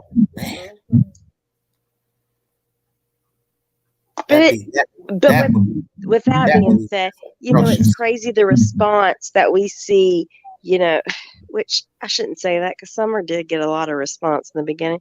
Yeah, a lot of negative response. Where the hell is she?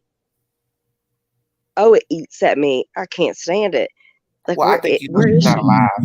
She ain't so. I know. She ain't trafficked. That girl's not alive. No, I don't believe it. Yeah, I don't believe any of that. But to think that these people, I want you to think about a correlation. In this case, they recanvassed an area and now have evidence. Go backwards to somewhere else. Every time they searched, they went back to the same area. Mm-hmm. Now put the two together. But they say they don't have shit.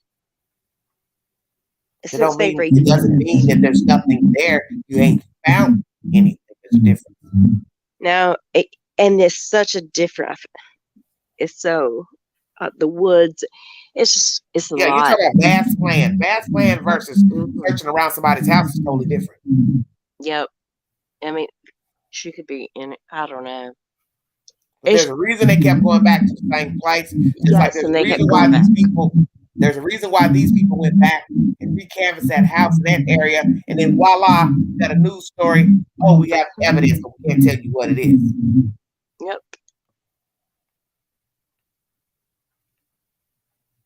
I don't know, man. We'll see if he goes to Utah. I have no idea. I don't think he's going anywhere. Well, the whole point is, like I told people, you really don't know. You were taking the word of somebody who acted like they had prime information coming from a sister and law enforcement. But in the end, if you don't get it in a live broadcast from TBI or the local news, then you don't know what's the truth or not. Right. I mean, and I hate to sound, insensitive to that situation, because that's not how I truly feel. But at this point, how is it not hearsay? How do you prove something like that? And I understand if you've been in that situation, you feel like you shouldn't have to prove it. But it's been 40 years. Yeah. Really, my thing is, you really wouldn't have had confirmation that anything happened. Right. If Don had not opened his mouth and said anything, the average man would have never admitted to touching a child. Period. Playing house. So that's where he messed up. He owned it. Do you feel like with what he did say that he could implement himself on charges? He just implemented himself. It's up to the state if they want to bring forth charges. That's why I said only a fool would have ever said they touched the child or she wanted it or it was mutual. However he worded it, he should have never said any of that. When you heard them bringing up the subject, you're supposed to start talking that essay stuff. You should have got off the phone. Mm-hmm. Because most people who are confronted with that, they will not talk about it. And it's more than once he had admitted that, which are the things that really puzzle me when it comes to Summer. Like, it's how can you slip up and say something like that, but you've been drunk on so many lives and we're dying for you to slip up with Summer and you don't. I don't know. How do you know he wasn't drunk when he said that in? Oh, he probably was. But anybody with sense knows you don't ever go on a lion's den on something you know you did. You don't say nothing. Nope. And then you kept talking, jumping from panel to panel, talking. You should have been talking about nothing. Yeah, and people are, and that's, and as much as I love talking about the stuff on here and watching the channels. Well, see, he didn't think that this was going to go to a district attorney's office. He just thought, well, I'll go on and say something about it, but I ain't thinking they're getting ready to go gather this information on a recording and take it to the state's attorney's office. Why would he think that? Right. No, I agree. But like I said, as much as I love, discussing this stuff and, things like that, just like what we were watching with Chris earlier when he was talking about the YouTubers going out there. Mm-hmm. Oh, it infuriated me to hear people, they really are going. You haven't given the FBI, the police, the local police, law enforcement, anything, time to do anything. Leave these people alone. Yeah, well, they need to leave that lady alone. But see, this is why I say you can invite trouble to your door. And even though she felt right to say whatever she said on her Facebook Live, that is her Facebook, it still invites trouble. Where you messed up, you jumped your ass over at YouTube. In the state, should have got on YouTube. Yeah, because they've already pulled her record, and supposedly she doesn't have a great one either. I don't know how true that is because it's not been published. Uh-huh. But I don't even really care about that. It's the thing that you truly, what are you going down there to do? It's been posted that there is nothing. We don't need help searching. Uh-huh. It is very active. It's just to show you what something looked like. Just like I've done it when I went to the house to show you where Chad Carr went missing from. It's to give you theatrics. This is the place. Here's a visual. Yeah, but I don't see you doing something like that in a less than 7-day active investigation. You know what I mean? I mean, the Chad Carr, that really bothered me too. I don't like that story at all. I always think about that. But I feel like they haven't been given enough time to wrap everything up. Why? Yeah, because I've gone to 3 scenes. Matter of fact, I've gone out to Chad Carr's location 2 times. I've gone to the scene where that boy was dumped out, gay guy, and then I went to the house where the white woman was tortured. Now the Chad Carr situation was sketchy out there. There was something very sketchy about everything out there. I felt. Because he went missing out there from that house. Mm-hmm. There's still nothing on him, right? He found the flip-flop. Same flip-flop in the picture. that he took, what, probably that same day, he was there.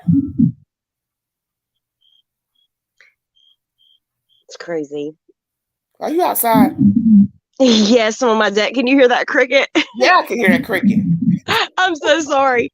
No, that's okay. I still got that other background noise. I'm gonna get off of here. This is 3:33. But anything else you want to say before I check out of here? No, ma'am. I appreciate it. There's a video I might do a quick live in the morning or late. I want to do a live about this family. A lady lost her child, her two children, two pit bull Marlins. Yes. And I want to know what everybody's opinion is about that. I'd like to probably come back a little later and do that live and get that over with. That would be a good one. Yeah, I'm gonna see what everybody has to say about the pit bulls. I'm sure I'll get a lot of heated flack on that too. Yep, I got some opinions on that. Okay. Okay. We'll talk later. All right, you have a good night, Queen. Okay, you too. Good morning, you mean? Yes, good morning. Good morning. Talk to you later. All right, honey. Thanks a lot. Bye. Okay, bye-bye. All right, everybody. We're going to get out of here because it's late. Thank you for 98 viewing. Going to come back a little later and bring you some content pertaining to two small children are now dead from two pit bull maulings. I want to get your opinions on should these husband and wife had those dogs around their children. It's a very controversial subject because a lot of you are dog owners. A lot of you own pit bulls, Rottweilers. I'm going to chop it up.